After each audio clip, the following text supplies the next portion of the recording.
ತವ ಕಥಾಮೃತಂ ತಪ್ತಜೀವನಂ ಕವಿಭಿರೀಡಿತಂ ಕಲ್ಮಷಾಪಹಂ ಶ್ರವಣಮಂಗಲಂ ಶ್ರೀಮದಾತತಂ ಭುವಿ ಗೃಣಂತಿ ತೇ ಭೂರಿದಾ ಜನ. ರಾಮಕೃಷ್ಣರ ಕಥಾಮೃತವನ್ನು ಕೇಳ್ತಾ ಇದ್ದೀವಿ ಕಳೆದ ಕೆಲವು ವಾರಗಳಿಂದ. ಬಹಳ ಬಾರಿ ನೀವು ಕೇಳಿದ್ದೀರ. ಮತ್ತು ನನ್ನದೊಂದು ದೃಷ್ಟಿಕೋನವನ್ನು ಸಮರ್ಪಿಸುವಂಥ ಅವಕಾಶ ಅಂತ ನಾನು ಭಾವಿಸ್ತೀನಿ. ನಾನು ರಾಮಕೃಷ್ಣರ ವಚನವೇದವನ್ನು, ರಾಮಕೃಷ್ಣರ ಮಾತುಗಳನ್ನು ಎಲ್ಲಿ ಕೇಳಿದಾಗಲೂ, ಯಾವ ಹಂತದಲ್ಲಿ ಕೇಳಿದಾಗಲೂ ಒಂದು ಖುಷಿ ಅನ್ಸೋದೇನು ಅಂತಂದರೆ, ರಾಮಕೃಷ್ಣರು ಯಾವುದೋ ಹಳ್ಳಿಲಿ ಹುಟ್ಟಿದ್ದು ಒಳ್ಳೆಯದಾಯಿತು ಅಂತ. ಅವರೇನಾದರೂ ಸಿಟಿಯಲ್ಲಿ ಹುಟ್ಟುಬಿಟ್ಟಿದ್ದರೆ ವಚನಾಮೃತ ಅಥವಾ ವಚನವೇದ ಈ ಸ್ವರೂಪದಲ್ಲಿ ಇರ್ತಿತ್ತೋ ಇಲ್ವೋ ಅಂತ ಅನುಮಾನ ಇದೆ ನನಗೆ. ಯಾಕೆ ಅಂತ ನಾನು ಹೇಳ್ತೀನಿ. ಹಳ್ಳಿಯಲ್ಲಿ ಹುಟ್ಟಿದವರಿಗೆ ಕೆಲವೊಂದು ಲಾಭ ಇದೆ, ಅದು ಪಟ್ಟಣದಲ್ಲಿದ್ದವರಿಗಿಲ್ಲ. ಹಳ್ಳಿಯಲ್ಲಿ ಹುಟ್ಟಿದವರಿಗೆ ಭಗವಂತನಿಗೆ ಬೇಕಾಗಿರುವ ಪೂಜೆಯ ಹೂಗಳನ್ನು ತಾವೇ ಕಿತ್ಕೊಂಡು ಬರುವಂಥ ಅವಕಾಶ ಇದೆ. ಪಟ್ಟಣದಲ್ಲಿ ಹುಟ್ಟಿದವರಿಗೆ ಪಾಪ 1 kg ತೊಗೊಂಡು ಬರಬೇಕಷ್ಟೇ, ಅವರಿಗೆ ಕಿತ್ಕೊಂಡು ಬರುವಂಥ ಅವಕಾಶ ಇಲ್ಲ. ಹಳ್ಳಿಯಲ್ಲಿ ಹುಟ್ಟಿದವರಿಗೆ ಭಗವಂತನಿಗೆ ಅಭಿಷೇಕ ಮಾಡಬೇಕು ಅಂತಂದರೆ ಹಾಲು ಕರೆಯುವವನ ಪಕ್ಕದಲ್ಲಿ ಹೋಗಿ ನಿಂತ್ಕೋಬಹುದು, ಮನೆಯಲ್ಲೇ ಹೋಗಿ ನಿಂತ್ಕೋಬಹುದು. ನಿಂತ್ಕೊಂಡು ನಾನೇ ಅವನ ಜೊತೆಲಿ ನಿಂತ್ಕೊಂಡು ಎಷ್ಟು ಬೇಕೋ ಅಷ್ಟು ತೊಗೊಂಡು ಬರ್ಬೋದು, ಅವೆಲ್ಲ ಇದೆ. ಇಲ್ಲ ಹಂಗಿಲ್ಲ, ಪ್ಯಾಕೆಟ್ ಹಾಲಿನಲ್ಲೇ ಅಭಿಷೇಕ ಮಾಡಬೇಕು ಅಂತ. ಹಳ್ಳಿಯಲ್ಲಿ ಹುಟ್ಟಿದವರಿಗೆ ಸಹಜವಾದ ಮಾತುಗಳನ್ನು ಕೇಳಲಿಕ್ಕೆ ಸಿಗುತ್ತೆ. ಇಲ್ಲಿ ರಿಫೈನ್ಡ್ ಆಗಿರುವಂಥ ಮಾತುಗಳು ಅಂತ. ಎಷ್ಟು ರಿಫೈನ್ಡ್ ಆಗಿದೆ ಅಂತಂದರೆ, ಒಬ್ಬರು ತುಂಬ ದೊಡ್ಡ ಅಧಿಕಾರಿಗಳಾಗಿದ್ದರು, ಅವ್ರು ಪ್ರಾಬಬ್ಲಿ IPS ಆಫೀಸರ್ಗಳಾಗಿದ್ರು ಅಂತ ಅನ್ಸುತ್ತೆ. ಅವ್ರ ಜೊತೆ ಮಾತನಾಡುವಾಗ ಅವ್ರು ನಂಗೆ ಹೇಳ್ತಿದ್ರು, ಇಂಗ್ಲೀಷ್ನಷ್ಟು ಕೆಟ್ಟ ಭಾಷೆ ಇನ್ನೊಂದಿಲ್ಲ ಕಣ ಅಂತ. ನಾನು ಕೇಳಿದೆ, ಅದು ಯಾಕೆ ಸರ್ ಹಿಂಗೆ ಔಟ್ರೈಟಾಗಿ ಹೇಳ್ತಾ ಇದ್ದೀರಾ ನೀವು ಅಂತ. ಅವರಂದ್ರು, ಇಂಗ್ಲೀಷ್ನಲ್ಲಿ ಸಾರಿ ಅಂತ ಒಂದು ಪದ ಇದೆ ಗೊತ್ತಾ ನಿನಗೆ ಅಂದರು. ಹೌದು, ಪಾಪ್ಯುಲರ್ ಸರ್ ಅದು ಅಂತ. ಅವ್ರಿಗೆ ಹೇಳಿದ್ರು, ಯಾಕೆ ಪಾಪ್ಯುಲರ್ ಹೇಳು ಅಂತ ಹೇಳಿದ್ರೆ, ಎಲ್ಲರೂ ಯೂಸ್ ಮಾಡ್ತೀವಿ ಅದನ್ನು. ಅವ್ರ ತಕ್ಷಣ ಅಂದರು, ಎಲ್ಲರೂ ಯೂಸ್ ಮಾಡಿದ್ರೆ ಅರ್ಥ ಏನು ಗೊತ್ತಾ ಅದರದ್ದು? ಸಾರಿ ಮತ್ತೆ ಮಾಡ್ತೀನಿ ಇದನ್ನು ಅಂತ. ನಮ್ದ್ರಲ್ಲಿ ಸಾರಿ ಇಲ್ಲ, ಪಶ್ಚಾತ್ತಾಪ ಇದೆ. ಏನಾದರೂ ಒಂದು ತಪ್ಪು ಮಾಡಿಬಿಟ್ರೆ ಸಾರಿ ಅಂತ ಕೇಳೋದೇ ಇಲ್ಲ. ನಮ್ಗೆ ಎಷ್ಟು ನಾಚಿಕೆ ಆಗುತ್ತೆ ಅಂತಂದರೆ ತಲೆ ಮೇಲೆತ್ಕೊಂಡೇ ತಿರುಗಾಡೋದಿಲ್ಲ. ಅಯ್ಯೋ ಎಂಥ ತಪ್ಪು ಮಾಡಿಬಿಟ್ಟವಪ್ಪ, ಅವ್ರ ಎದುರುಗಡೆ ಮುಖ ತೋರಿಸೋದು ಹೆಂಗೆ ಅಂತ. ಸಾರಿ ಅಂದ ತಕ್ಷಣ ಇಲ್ಲಿವರೆಗೂ ಮಾಫ್, ಮತ್ತು ಅದನ್ನೇ ಮಾಡ್ತೀನಿ ವಾಪಸ್, ಇನ್ನೊಂದು ಸಾರಿಗೆ ಅವಕಾಶ ಅಂತ.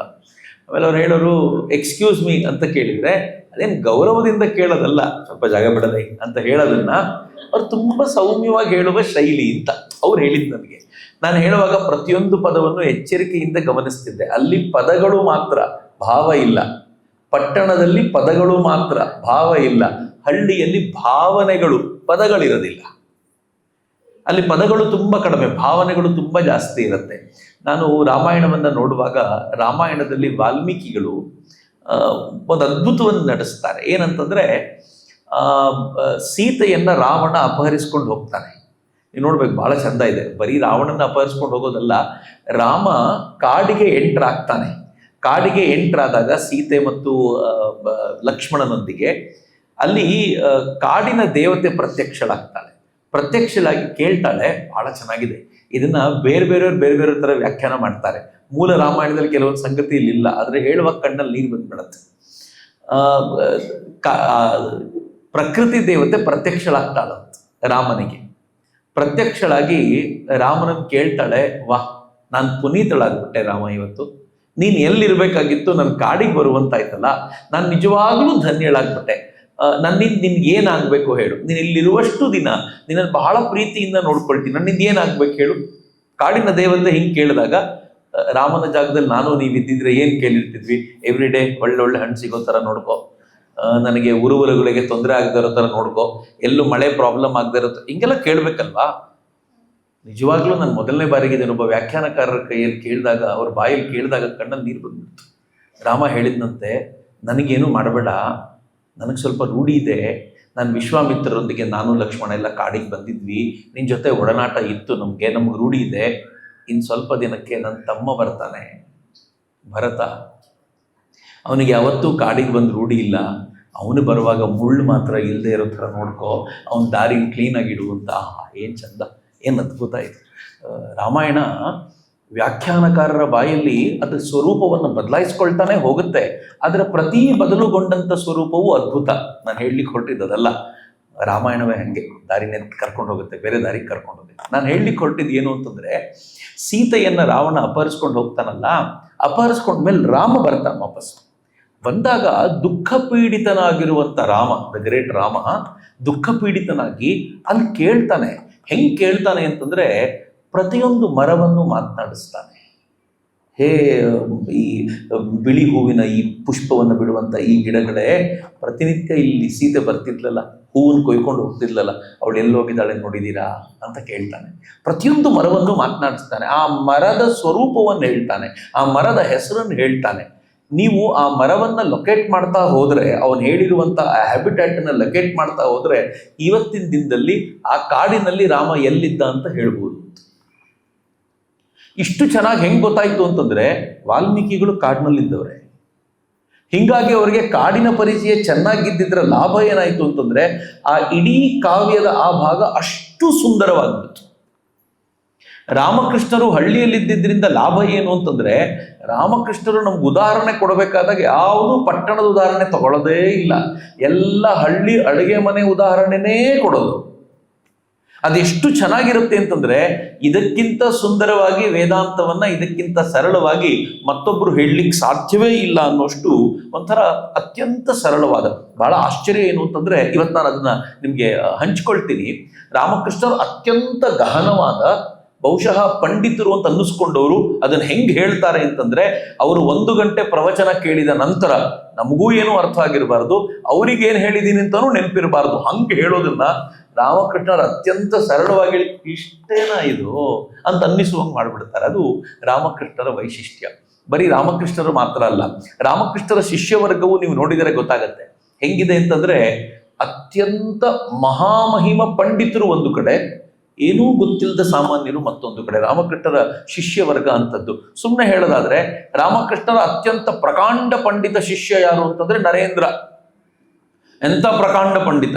ಜಗತ್ತಿನ ವಿಜ್ಞಾನಿಗಳು ಕೂಡ ವಿವೇಕಾನಂದರ ಎದುರುಗಡೆ ನಿಂತ್ಕೊಂಡು ವಾಹ್ ಏನ್ ಜ್ಞಾನಪ್ಪ ಇವರದ್ದು ಅಂತ ಹೇಳುವ ಮಟ್ಟಿಗೆ. ಹಾರ್ವರ್ಡ್ ಯೂನಿವರ್ಸಿಟಿಯ ಪ್ರೊಫೆಸರ್ ಹೇಳ್ತಾನೆ, ಕಳೆದ 400 ವರ್ಷಗಳಲ್ಲಿ ಇವರಂತ ಮತ್ತೊಬ್ಬ ಬುದ್ಧಿವಂತ ಈ ನಾಡಿನಲ್ಲಿ ತಿರುಗಾಡಿರಲಿಲ್ಲ ಅಂತ ಅಮೆರಿಕಕ್ಕೆ ವಿವೇಕಾನಂದರನ್ನು ತುಲನೆ ಮಾಡಲಾಗದ ವ್ಯಕ್ತಿ ಅಂತ ಕರೀತಾರೆ. ಯಾರು ವಿವೇಕಾನಂದರು? ರಾಮಕೃಷ್ಣರ ಒಬ್ಬ ಶಿಷ್ಯರು, 16 ಜನರಲ್ಲಿ ಒಬ್ಬರು. ಇದೇ ರಾಮಕೃಷ್ಣರ ಮತ್ತೊಬ್ಬ ಶಿಷ್ಯರು ಅದ್ಭುತಾನಂದರು, ಲಾಟು ಮಹಾರಾಜ್. ಲಾಟು ಮಹಾರಾಜರು ನಮ್ಗೆ ಗೊತ್ತಿದೆ ಎಂಥವರು ಅಂತಂದ್ರೆ, ಅವ್ರಿಗೆ ಅಕ್ಷರ ಹೇಳ್ಕೊಡೋದು ಕಷ್ಟ ಆಗ್ತಿತ್ತು. ಸ್ವತಃ ರಾಮಕೃಷ್ಣರು 1-2 ಸಲ ಅಕ್ಷರ ತಿದ್ದಿಸೋ ಪ್ರಯತ್ನ ಮಾಡಿ, ಆಗಲ್ಲ ಬಿಡಪ್ಪ, ನನ್ನ ಹತ್ರ ಆಗಲ್ಲ ಬಿಡು. ರಾಮಕೃಷ್ಣರು ಕೈ ಚೆಲ್ಲಿ, ನಿನಗೆ ಹೇಳ್ಕೊಡೋದು ನನಗೆ ಆಗಲ್ಲ, ಏನು ಮಾಡ್ತಿದೀವಿ ಅದು ಮಾಡ್ಕೊಂಡು ಹಾಯಾಗಿರು ಅಂತ ಹೇಳಿದ್ರು. ಆದರೆ ಲಾಟು ಮಹಾರಾಜರ ಸಾಮರ್ಥ್ಯ ಹೆಂಗಿತ್ತು ಗೊತ್ತಾ? ಅತ್ಯಂತ ಗಹನವಾದ ಪ್ರಶ್ನೆಗಳನ್ನ, ನಂಗಿದು ಕೆಲವೊಂದ್ಸಲ ನಂಬಲಿಕ್ಕಾಗೋದಿಲ್ಲ, ಅತ್ಯಂತ ಗಹನವಾದ ಪ್ರಶ್ನೆಗಳನ್ನ ಯಾರಾದರೂ ಫಾರಿನರ್ಸ್ ತಗೊಂಡು ಬ್ರಹ್ಮಾನಂದರ ಬಳಿ ಬಂದ್ರೆ, ಬ್ರಹ್ಮಾನಂದರು ನಿಮ್ಮ ಪ್ರಶ್ನೆಗೆ ಉತ್ತರ ಹೇಳುವ ಸಾಮರ್ಥ್ಯ ಅವನಿಗಿದೆ ನೋಡಿ, ಅವನು ಕೊಡ್ತಾನೆ ಅಂತ ಅವ್ರ ಹತ್ರ ಕಳಿಸೋರು. ಸರಿಯಾಗಿ ಬಾಯಲ್ಲಿ ನರೇನ್ ಅಂತ ಹೇಳಕ್ ಬರ್ತಿರ್ಲಿಲ್ಲ ಅವ್ರಿಗೆ, ಲೊರೇನ್ ಅಂತಿದ್ರು ಅವರು, ಲೊರೇನ್ ಅಂತಿದ್ರು. ನರೇಂದ್ರ ವಿವೇಕಾನಂದರು ಲಾಟು ಅಂತ ಕರಿತಿದ್ರು ಅವರಿಗೆ. ಒಂದ್ಸಲ ಬಹಳ ಚೆನ್ನಾಗಿದೆ, ಅವ್ರ ಮಾತುಗಳು ತುಂಬಾ ಖಡಕ್ಕು. ಈ ಹಳ್ಳಿಯಲ್ಲಿ ಬೆಳ್ಕೊಂಡು ಬಂದಿರ್ತಾರಲ್ಲ ಅವ್ರದ್ದು, ಈ ನಮ್ಮ ಹಳ್ಳಿಲೊಂದು ಭಾಷೆ ಇದೆ, ಏಕ್ ಮಾರ್ ದೋತು ಕೊಡ ಅಂತ, ಇನ್ನೇನು ಮಾತಾಡೋಂಗೇ ಇಲ್ಲ. ಒಂದ್ಸಲ ಹೇಳಿದ್ರೆ 2 ಪೀಸ್ ಅದು, ಹಂಗೆ ಆ ಥರ ಮಾತವರದ್ದು. ಒಂದ್ಸಲ ಎಲ್ಲ ವಿವೇಕಾನಂದರ ಮಹಾಮಹಿಮ ದೊಡ್ಡ ದೊಡ್ಡ ಶಿಷ್ಯರೆಲ್ಲ, ಬುದ್ಧಿವಂತರೆಲ್ಲ ಬಂದು ಮಾತನಾಡ್ತಿರ್ತಾರೆ. ಲಾಟು ಮಹಾರಾಜರು ದೂರ ಕೂತಿರ್ತಾರೆ. ಏನು ಬಾಂಧವ್ಯ ಸೋದರ ಸನ್ಯಾಸಿಗಳದ್ದು. ಸ್ವಾಮೀಜಿ ಕೇಳ್ತಾರೆ, ಯಾಕೆ ಅಷ್ಟು ದೂರ ಕೂತಿದ್ಯಾ, ಬಾ. ಲಾಟು ಮಹಾರಾಜ್ ಹೇಳ್ತಾರೆ, ಅಯ್ಯೋ ಅವರೆಲ್ಲ ಬುದ್ಧಿವಂತರಪ್ಪ, ನಮ್ಗಲ್ಲಿ ಜಾಗ ಇಲ್ಲ. ವಿವೇಕಾನಂದರು ಹೇಳ್ತಾರೆ, ಯಾರು ಎಷ್ಟೇ ಹತ್ರ ಬಂದರೂ ನಿನಗೆ ನಾನು ಲೊರೆನ್ನೇ, ನನಗೆ ನೀನು ಲಾಟುನೇ. ವಾ, ಏನು ಬಾಂಧವ್ಯ ಅಂತ. ನರೇಂದ್ರ ಒಂದ್ಸಲ ಏನೋ ಹೇಳಬೇಕಾದ್ರೆ ಲಾಟು ಮಹಾರಾಜರಿಗೆ ಹೇಳ್ತಾರೆ, ನರೇನ್ ಏನು ಮಾಡ್ತಾರೆ ಸ್ವಾಮೀಜಿ, ಯಾವುದೋ ಒಂದನ್ನು ಎಕ್ಸ್ಪ್ಲೈನ್ ಮಾಡುವಾಗ, ಇದು 1000 ವರ್ಷಗಳಷ್ಟು ಹಳೆಯದ್ದು, ಇದು 2000 ವರ್ಷಗಳ ಹಿಂದೆ ಇತಿಹಾಸ ಹಿಂಗಾಯ್ತು ಅಂತೆಲ್ಲ ಹೇಳ್ತಿರ್ತಾರೆ. ಪಾಪ ಲಾಟು ಮಹಾರಾಜರು ಸಹಜವಾಗಿ ಕೇಳ್ತಾರೆ, ನರೇನ್ ಇದೆಲ್ಲ ನಿಂಗೆ ಹೆಂಗೋ ಗೊತ್ತಾಯ್ತು? ಪಾಪ ಸಹಜವಾಗಿ ಕೇಳಿದ್ದು. ವಿವೇಕಾನಂದರು ಹೇಳ್ತಾರೆ, ನೋಡು ಇವೆಲ್ಲ ನಿಂಗೆ ನಾನು ಎಕ್ಸ್ಪ್ಲೈನ್ ಮಾಡ್ಲಿಕ್ಕೆ ಆಗಲ್ಲ ಕಣೋ, ಬಿಟ್ಬಿಡು. ಅದಕ್ಕೆ ಲಾಟು ಮಹಾರಾಜ್ ಹೇಳ್ತಾರೆ, ನೋಡಪ್ಪ ಎಷ್ಟು ಬುದ್ಧಿವಂತ ನೀನು, ನನಗೆ ಎಕ್ಸ್ಪ್ಲೈನ್ ಮಾಡ್ಲಿಕ್ಕೆ ಆಗದೆ ಇರೋದೆಲ್ಲ ತಿಳ್ಕೊಂಡಿದ್ಯಾ ನೀನು ಅಂತ. ಅಂದ್ರೆ ನನಗೆ ಎಕ್ಸ್ಪ್ಲೈನ್ ಮಾಡ್ಲಿಕ್ಕೆ ಆಗೋದಿಲ್ವಲ್ಲ ನಿನ್ನ ಹತ್ರ, ಇನ್ನೇನಪ್ಪ ಮಹಾ ಅದು ಈ ಹಳ್ಳಿಯಲ್ಲಿ ಬೆಳೆದು ಬಂದಿರ್ತಾರಲ್ಲ ಅವ್ರ ವ್ಯಕ್ತಿತ್ವ ಅತ್ಯಂತ ಮಜವಾದ್ದು. ನಾನು ಯಾಕೆ ಲಾಟು ಮಹಾರಾಜರನ್ನ ಇವತ್ತು ಸುಮ್ಮನೆ ನಿಮ್ಮ ಜೊತೆ ಹಂಚ್ಕೊಳ್ತಿದ್ದೀನಿ ಅಂತಂದ್ರೆ, ನನಗೆ ಗುರು ಮಹಾರಾಜರ ಆ ಪರಿಪೂರ್ಣ ವ್ಯಕ್ತಿತ್ವ ಸ್ವತಃ ವಿವೇಕಾನಂದ ಹೇಳ್ತಾರೆ, ನಾನು ನೀವು ಹೇಳೋದೇನು, ಗುರು ಮಹಾರಾಜರ ಅದ್ಭುತ ಅಂತಂದ್ರೆ ಏನು? ಅದು ನರೇಂದ್ರ ಅಲ್ಲ, ಅದು ಬ್ರಹ್ಮಾನಂದರಲ್ಲ, ಅದು ಲಾಟು ಮಹಾರಾಜರೇ ಅದ್ಭುತ. ಅವರೇ ಗುರು ಮಹಾರಾಜರ ಅದ್ಭುತವಾದ್ದೇನಾದ್ರೂ ಸಾಧನೆ ಅಂತ ನೀವು ನೋಡ್ಬೇಕು ಅಂತಿದ್ರೆ ಲಾಟು ಮಹಾರಾಜರು ನೋಡ್ಬೇಕು. ಅದಕ್ಕೆ ಅದ್ಭುತಾನಂದ ಅಂತ ಹೆಸರು ಕೊಟ್ಟಿದ್ದವರಿಗೆ. ಅದ್ಭುತ ಯಾಕೆ? ಲಾಟು ಮಹಾರಾಜರ ಜೊತೆ ಚರ್ಚೆಗಳೇ ಹಂಗಿರ್ತಿತ್ತು. ಒಂದ್ಸಲ ಲಾಟು ಮಹಾರಾಜರು ಮತ್ತು ತುರಿಯಾನಂದರಿಗೆ ಒಂದು ಚರ್ಚೆ ನಡೆಯುತ್ತೆ. ನನಗೆ ಲಾಟು ಮಹಾರಾಜರ ಜೊತೆಗೆ ನಡೆದಿರುವಂಥ ಚರ್ಚೆಗಳನ್ನು ಓದಕ್ಕೆ ಯಾವಾಗಲೂ ಖುಷಿ. ಯಾಕೆಂದ್ರೆ ನಮ್ಮ ಥರ ಅತ್ಯಂತ ಸಾಮಾನ್ಯರವ್ರು, ಏನೂ ಗೊತ್ತಿಲ್ಲ ಅನ್ಕೊಂಡು ಇರುವಂಥವ್ರು, ಆದ್ರೆ ತಿಳಿದಿರೋದು ಎಷ್ಟು ಬೆಟ್ಟದಷ್ಟು. ತುರಿಯಾನಂದರು ಬಹಳ ಬುದ್ಧಿವಂತರು. ತುರಿಯ ಆನಂದ, ಅವರು 4ನೇ ಅವಸ್ಥೆಯ ಆನಂದದಲ್ಲೇ ಸದಾ ಇದ್ದಂಥ ತುರಿಯಾನಂದರು ಲಾಟು ಮಹಾರಾಜರಿಗೊಂದು ಚರ್ಚೆ ಏನ್ ಗೊತ್ತಾ? ತುರಿಯಾನಂದರು ಹೇಳಿದ್ರು, ಭಗವಂತ ಪ್ರೇಮಮಯ, ದಯಾಪೂರ್ಣ, ಭಗವಂತ ಕರುಣಾಮಯಿ, ಹೀಗೆ ಭಗವಂತನ ಗುಣಗಾನ ಮಾಡ್ತಾ ಇದ್ರೆ ಲಾಟು ಮಹಾರಾಜರು ಬಂದು, ಏನಪ್ಪಾ ದೇವರನ್ನ ಮಗು ಅನ್ನೋ ಥರ ಟ್ರೀಟ್ ಮಾಡ್ತಾ ಇರೋ ಕಾಣ್ತಾ ಇದೆ, ದೇವರೇನು ಆ ಥರ ಇಲ್ಲ ಬಿಡು, ಪ್ರೇಮಮಯಿ ಅಲ್ಲ, ಕರುಣಾಮಯಿ ಅಲ್ಲ, ಆ ಥರ ಏನಿಲ್ಲ ಬಿಡು ಅಂತ ಅಂದ್ಬಿಟ್ರು ಲಾಟು ಮಹಾರಾಜ್. ತಕ್ಷಣ ತುರಿಯಾನಂದರು, ಇನ್ನೇನು ದೇವರನ್ನ ನಿಷ್ಕರುಣಿಯಾದ ರಷ್ಯಾದ ಚಕ್ರವರ್ತಿ ಅಂತ ಕರೀಲ? ಹಂಗಿರ್ತಾನ ದೇವರು? ಏನ್ ಹೇಳ್ತೀರಾ ಈಗ? ಲಾಟು ಮಹಾರಾಜ್ ಉತ್ತರ ಏನ್ ಗೊತ್ತಾ? ಅಪ್ಪ ನೆನ್ಪಿಟ್ಕೋ, ಆ ರಷ್ಯಾದ ಚಕ್ರವರ್ತಿಯ ಹಿಂದೆ ಇರೋದು ಅದೇ ದೇವ್ರೆ, ಅವನ ನಿಷ್ಕರುಣಿ ಚಕ್ರವರ್ತಿ ಮಾಡಿರೋದು ಅದೇ ದೇವ್ರೆ. ನೀನ್ ಯಾವನ್ನ ಪರಮ ಪ್ರೇಮಮಯಿ ಅಂತ ಹೇಳ್ತೀಯಲ್ಲ, ಅದೇ ದೇವ್ರೆ ರಷ್ಯಾದ ಚಕ್ರವರ್ತಿಯನ್ನ ನಿಷ್ಕರುಣಿ ಮಾಡಿರೋದು, ನೆನ್ಪಿಟ್ಕೋ. ಏನು ಉತ್ತರ ಕೊಡ್ತಾರೆ? ಭಗವಂತನ ಸ್ವರೂಪವನ್ನ ಲಾಟು ಮಹಾರಾಜರು ತೋರಿಸಿದ ರೀತಿ, ಅವ್ರ ಹೃದಯ ಎಷ್ಟು ಚಂದ ಅಂತಂದ್ರೆ, ಇದೇ ತರ ಒಂದು ಪ್ರವಚನ ಲಾಟು ಮಹಾರಾಜರು ಮಾತಾಡ್ತಾ ಇದ್ರು. ಎಲ್ಲರ ಪ್ರವಚನ ಅಂತಲ್ಲ, ಅವ್ರು ಸಹಜವಾಗಿ ಭಕ್ತರೊಂದಿಗೆ ಮಾತನಾಡ್ತಾ ಕೂತಿದ್ರು. ಯಾರೋ ಒಬ್ಬ ಕುಡ್ಕೊಂಡು ಬಂದು ಇನ್ನೊಂದು ಇಬ್ಬರು ಭಕ್ತರ ಬಗ್ಗೆ ಏನೋ ಕೆಟ್ಟದಾಗಿ ಮಾತಾಡ್ಲಿಕ್ಕೆ ಶುರು ಮಾಡಿದ. ಇವ್ರು ಮುಂದೆ ಸುಮ್ಮನೆ ಕೂತಿದ್ರು. ಇನ್ನೊಂದು 4 ಜನ ಏನ್ ಮಾಡಿದ್ರು, ಎಳ್ಕೊಂಡೋಗಿ ಸರ್ರಿಯಾಗಿ ಹೊಡೆದ್ರು. ಲಾಟು ಮಹಾರಾಜರು ನಿಲ್ಲಿಸಿದ್ರು, ಏಯ್ ಅವನೇನೋ ಕುಡ್ಕೊಂಡು ಬಂದಿದ್ದಾನೆ, ನೀವ್ ಯಾಕೆ ಕುಡಿದವ್ರ ತರ ಆಡ್ತಾ ಇದ್ದೀರಾ? ಅವನನ್ನು ಬಿಡಿ. ಇಲ್ಲ ಇವನೇ ತರ ಗಲಾಟೆ ಮಾಡ್ತಿದ್ನಲ್ಲ, ಇಲ್ಲೆಲ್ಲ ಹಿಂಗ್ ಮಾತಾಡ್ತಿದ್ದ, ಏನಾದ್ರು ಗೊತ್ತಲ್ಲ ಲಾಟು ಮಹಾರಾಜ್ ಹಂಗೆ ಬಹಳ ಹಿಡಿಸ್ಬಿಡ್ತಾ ಮಾತು. ಏನ್ ಹೇಳ್ತಾರೆ ಅಂತಂದ್ರೆ, ಅಯ್ಯೋ ಆಗ್ಲೇ ಹೆಂಡ ಅವನನ್ನು ಚೆನ್ನಾಗಿ ಥಳಿಸಿ ಅವನೊಳಗಿನ ವಿವೇಕ ಪ್ರಜ್ಞೆಯನ್ನೇ ನಾಶ ಮಾಡಿಬಿಟ್ಟಿದೆ. ಹೆಂಡ ಹೊಡೆದು ಸುಸ್ತು ಮಾಡಿರೋನ್ನ ನೀವ್ಯಾಕೆ ಮತ್ತೆ ಸುಸ್ತು ಮಾಡ್ತೀರಾ? ಬಿಟ್ಟು ಈ ಕಡೆ ಬಂದು ಕೂತ್ಕೊಳ್ಳಿ. ಈ ಆಲೋಚನೆ ಇದೆಯಲ್ಲ, ಎಷ್ಟು ಸಮರ್ಪಕವಾಗಿರುವಂತ ಆಲೋಚನೆ ಅಂತ. ನನಗೆ ಲಾಟು ಮಹಾರಾಜರು ಅದಕ್ಕೆ ಅದ್ಭುತ ಅಂತ ಅನ್ಸೋದು. ವಿವೇಕಾನಂದರಿಗೆ ಹೆಂಗ್ ಅನ್ಸಿತ್ತೋ, ಯಾಕೆ ಅನ್ಸಿರ್ಬೋದು ಅಂತ ಯೋಚನೆ ಮಾಡಿದಾಗ ಈ ಅನೇಕ ಸಂಗತಿಗಳು ಬೆಳಕಿಗೆ ಬರ್ತವೆ. ಇಂಥ ಲಾಟು ಮಹಾರಾಜರ ಗುರುಗಳು ಇನ್ನು ಹೆಂಗಿರಬೇಕು? ಆ ಹಳ್ಳಿಯ ಭಾಷೆ, ಆ ಹಳ್ಳಿಯ ಚಿಂತನೆ, ದೊಡ್ಡವರನ್ನು ಕೂಡ ತಮ್ಮ ತೆಕ್ಕೆಗೆ ಹಾಕಿಕೊಳ್ಳಬಲ್ಲಂತ ಅಥವಾ ಅವರಿಗೂ ಪಾಠ ಕಲಿಸಬಲ್ಲಂಥದ್ದು. ಗುರು ಮಹಾರಾಜರಿಗೆ ಕ್ಯಾನ್ಸರ್ ಬಂದಿರೋದು ಗೊತ್ತು ನಮಗೆ. ಗಂಟಲ ಕ್ಯಾನ್ಸರ್ ಬಂದಿತ್ತು. ಗುರು ಮಹಾರಾಜರು ಅದರಿಂದ ನರಳುತ್ತಾ ಇದ್ರು. ಆಗಾಗ ಕೇಳೋರು. ಎಷ್ಟು ಇನೋಸೆನ್ಸಿ ಅಂತಂದ್ರೆ, ಯಾರಾದ್ರೂ ಬಂದು ನೀವು ಸಾಕ್ಷಾತ್ ಭಗವಂತ, ನೀವು ದೇವರು, ಹೀಗೆಲ್ಲ ಅವರಾಗೆ ಹೇಳಿದ್ರೆ ಕೆಲವೊಂದ್ಸಲ ಗುರು ಮಹಾರಾಜರು ಕೇಳೋದಿತ್ತು, ನೀವು ಇವೆರಡರ ಭಿನ್ನತೆಯನ್ನು ಗಮನಿಸ್ಬೇಕು.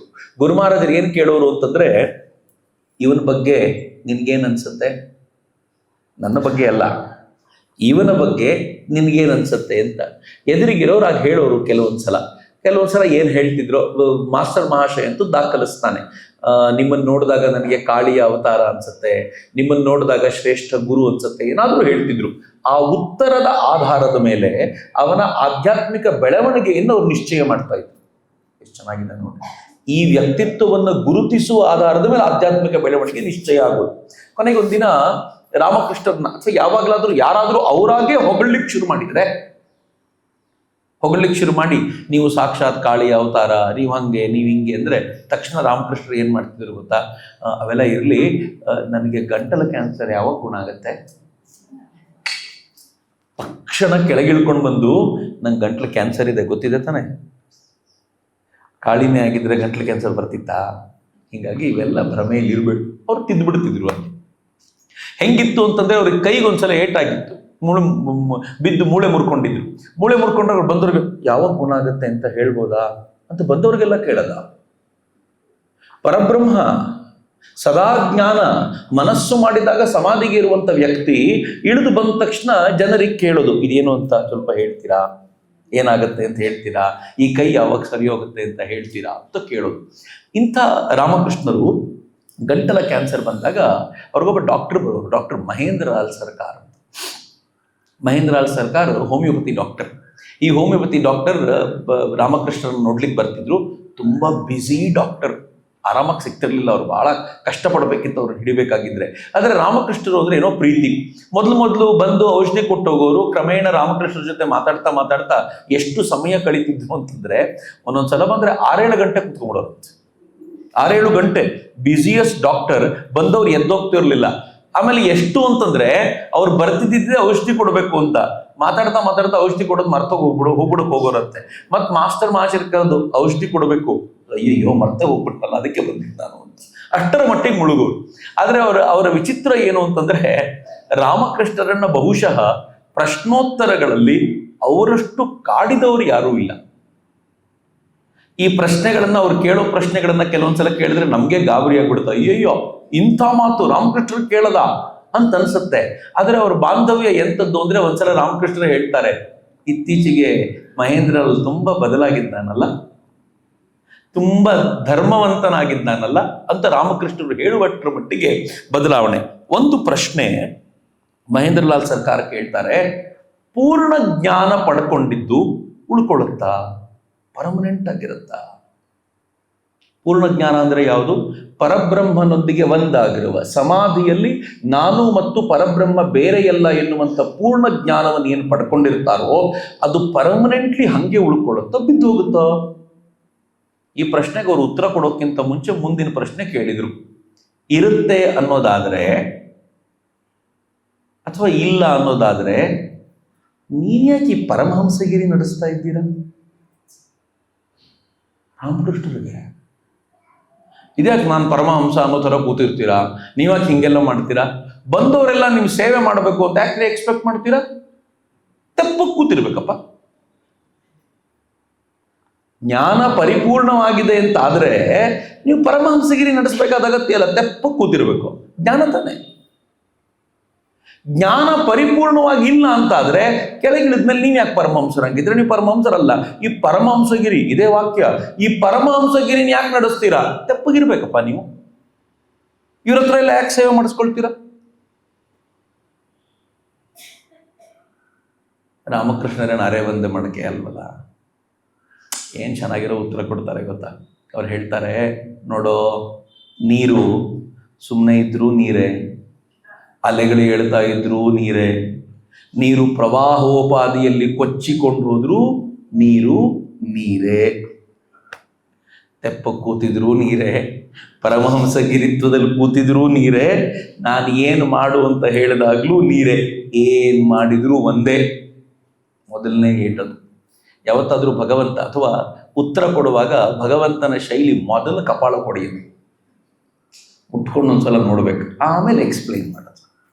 ನೀವು ಗೀತೆಯಲ್ಲಿ ಕೃಷ್ಣನ್ ನೋಡಿದಾಗ ಗೊತ್ತಾಗುತ್ತಲ್ಲ, ಕೃಷ್ಣ ಕೇಳ್ತಾನೆ, ಅರ್ಜುನ ಕೇಳ್ತಾನೆ ಕೃಷ್ಣನಿಗೆ, ಎಲ್ಲ ಹೇಳ್ತಾನೆ, ಎದುರುಗಡೆ ಇವರಿದ್ದಾರೆ ಅವರಿದ್ದಾರೆ, ಹಿಂಗಾಗಿದೆ ಹಂಗಾಗಿದೆ, ಏನ್ ಮಾಡ್ಬೇಕು, ನನಗೇನು ಇವ್ರ ಅಂತವ್ರು, ನಾನು ಹಿಂಗ್ ಮಾಡಲ್ಲ, ಯುದ್ಧ ಮಾಡಲ್ಲ ಅಂತೇಳಿ ಹೇಳಿ ಕೊನೆಗೆ ಹೇಳ್ತಾನೆ, ನನಗೆ ನೀನ್ ಹೇಳು ಏನಾದ್ರು ಅಂತ. ಹಂಗೆ ಹೇಳಿದ ತಕ್ಷಣ ಕೃಷ್ಣ ಹೇಳ್ತಾನೆ, ಕ್ಲೈಬ್ಯಮ್ಮ ಸ್ಮಗಮ ಪಾರ್ಥ, ಏಯ್ ಷಣ್ಣಂತರ ಆಡ್ತಾ ಇದೆಯಲ್ಲೋ, ಇದೇನೋ ನೀನ್ ಕೆಲಸ ಮಾಡಬೇಕಾಗಿರೋದು, ಯುದ್ಧ ಮಾಡಬೇಕು ಅಂತ ಬಂದು ನನ್ನವರು ಅವರವರು ಅಂತ ಹೇಳ್ತಾ ಇದೆಯಾ ಅಂತ ಮೊದಲು ಕಪಾಳಕ್ಕೊಂಡ್ಬಿಟ್ಟ. ಆಮೇಲೆ ಅರ್ಜುನನಿಗೆ ಗೊತ್ತಾಯ್ತು ಸರಿ ಇಲ್ಲ ಇದು ಅಂತ. ತಕ್ಷಣ ಅರ್ಜುನ ಹೇಳ್ದ, ನಂಗೆ ಗೊತ್ತಾಗ್ತಿಲ್ಲ, ಪ್ಲೀಸ್ ನಾನು ನಿನ್ನ ಶಿಷ್ಯ ಅಂತ ತಿಳ್ಕೊ, ನನಗೇನಾದ್ರೂ ಗೈಡ್ ಮಾಡು ಅಂದ ತಕ್ಷಣ ಆಮೇಲೆ ಎಕ್ಸ್ಪ್ಲೈನ್ ಮಾಡಿದ. ರಾಮಕೃಷ್ಣರು ಅದೇ ಥರ ಮಹೇಂದ್ರ ಲಾಲ್ ಸರ್ಕಾರ್ಗೆ ಮೊದಲು ಹೇಳಿದ್ರು, ನೀರು ಹೆಂಗಿದ್ರು ನೀರೇ ಕಣ, ಸುಮ್ಮನೆ ಇದ್ರು ನೀರೇ, ಭೋರ್ಗರಿತಾ ಇದ್ರು ನೀರೇ, ಪರಮಹಂಸ ಗಿರಿತ್ವದಲ್ಲಿದ್ರು ನಾನು ರಾಮಕೃಷ್ಣರೇ ಅನ್ನುವಂಥದ್ದನ್ನ ಅವ್ರು ಹೇಳಿ ಆಮೇಲೆ ನಿಧಾನವಾಗಿ ಹೇಳಿದ್ರು. ಎಷ್ಟು ಚೆನ್ನಾಗಿದೆ ನೋಡಿ. ಈ ಮಾತುಗಳನ್ನೆಲ್ಲ ಎಷ್ಟು ಆಳಕ್ಕಿಳಿದು ಅರ್ಥೈಸಿಕೊಳ್ತೀವೋ ಬದುಕು ಅಷ್ಟು ಸುಮಧುರವಾಗುತ್ತೆ. ಅವ್ರು ಹೇಳ್ತಾರೆ, ಭಗವಂತ ಶುದ್ಧ ಮನಸ್ಸು ಮತ್ತು ಶುದ್ಧ ಬುದ್ಧಿಯ ರೂಪದಲ್ಲಿರ್ತಾನೆ.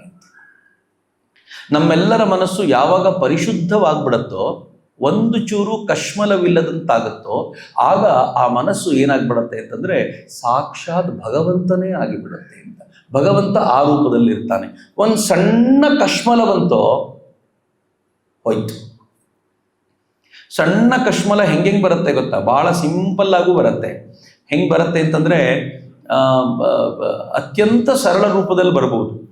ನಾನು ಚಪ್ಪಲಿ ಸಿಂಪಲ್ ಆಗಿ ಹೇಳೋದು, ನಾನು ಚಪ್ಪಲಿ ಬಿಡ್ಲಿಕ್ಕೆ ಹೋಗ್ತಿರ್ತೀನಿ, ಅಲ್ಲಿ ಚಪ್ಪಲಿ ಬಿಡ್ಲಿಕ್ಕೆ ಜಾಗ ಇರಲ್ಲ. ಕಶ್ಮಲ ಹೆಂಗಿರುತ್ತೆ? ಯಾರೋ ಬಿಟ್ಟಿರೋದನ್ನ ತೆಗೆದು ಆಚೆಗೆ ಹಾಕ್ಬಿಟ್ಟು ನಂದು ಇಟ್ಬಿಡೋದು. ಅಲ್ಲಿ ಬಹಳ ದೊಡ್ಡ ಕಶ್ಮಲ ಅಲ್ಲ, ಬಹಳ ಚಿಕ್ಕದಿದು ಇರುತ್ತೆ. ನಮ್ಗೆಲ್ಲ ಗೊತ್ತೇ ಆಗ್ತಿರಲ್ಲ, ನೀಟಾಗಿರುತ್ತೆ. ಅಲ್ಲಿ ಆಲ್ರೆಡಿ ಬಿಟ್ಟಿದ್ದವ್ರು ತೆಗೆದು ಆಚೆಗೆ ಬಿಸಾಕ್ಬಿಟ್ಟು ನಮ್ಗೆ ಬಿಟ್ಬಿಡೋದು, ನಮ್ದು ಸೇಫ್ ಆಗಿರ್ಲಿ ಅಂತ. ಅವ್ನು ಬಿಟ್ಟು ಒಂದು ಹಾಳಾಗೋದ್ರೂ ಪರವಾಗಿಲ್ಲ. ಅತ್ಯಂತ ಚಿಕ್ಕ ಈ ಕಶ್ಮಲಗಳು ಹೆಂಗೆ ಸೇರ್ಕೊಂಡು ಬಿಡ್ತವೆ ಅಂತಂದ್ರೆ ನಮ್ಗೆ ಅವಾಗ ಗೊತ್ತಾಗತ್ತೆ ಇದು ಭಗವಂತ ಅಲ್ಲವೇ ಅಲ್ಲ, ಭಗವಂತನಿಗಿಂತ ಚಿಕ್ಕ ಬುದ್ಧಿ ಇರ್ಲಿಕ್ಕೆ ಸಾಧ್ಯವೇ ಇಲ್ಲ ಅಂತ. ಈ ಕಶ್ಮಲಗಳನ್ನ ಯಾವಾಗ ತೊಳ್ಕೊಳ್ತಾ ಹೋಗ್ತೀವೋ, ಹಂತ ಹಂತವಾಗಿ ತೊಳ್ಕೊಳ್ಳೋ ಪ್ರಕ್ರಿಯೆ ನಡೆಯುತ್ತೋ, ಆಗ ಗುರು ಮಹಾರಾಜರು ಹೇಳ್ತಾರಲ್ಲ, ಅತ್ಯಂತ ಚಂದವಾದ ಒಂದು ಪ್ರಕ್ರಿಯೆ ನಡೆಯುತ್ತೆ. ಆಗ ನಮ್ಗೆ ಗೊತ್ತಾಗತ್ತೆ ನಾನು ಯಂತ್ರ, ಅವಳು ಯಂತ್ರಿ. ಯಂತ್ರವನ್ನ ನಡೆಸುವಂಥವಳು ಯಾರಾದ್ರೂ ಕೂತಿದ್ರೆ ಅದು ಅವಳೇ, ಕಾಳಿಯೇ ನಡೆಸ್ತಾ ಇರೋದು. ನಾನು ಬರೀ ಯಂತ್ರ ಅಷ್ಟೇ. ನಾನು ಗ್ರಹ, ಇದು ಮನೆ, ಈ ಮನೆಯ ಒಡೆಯ ಅವಳು ಒಳಗೆ ಕೂತಿದ್ದಾಳೆ ಅಂತ.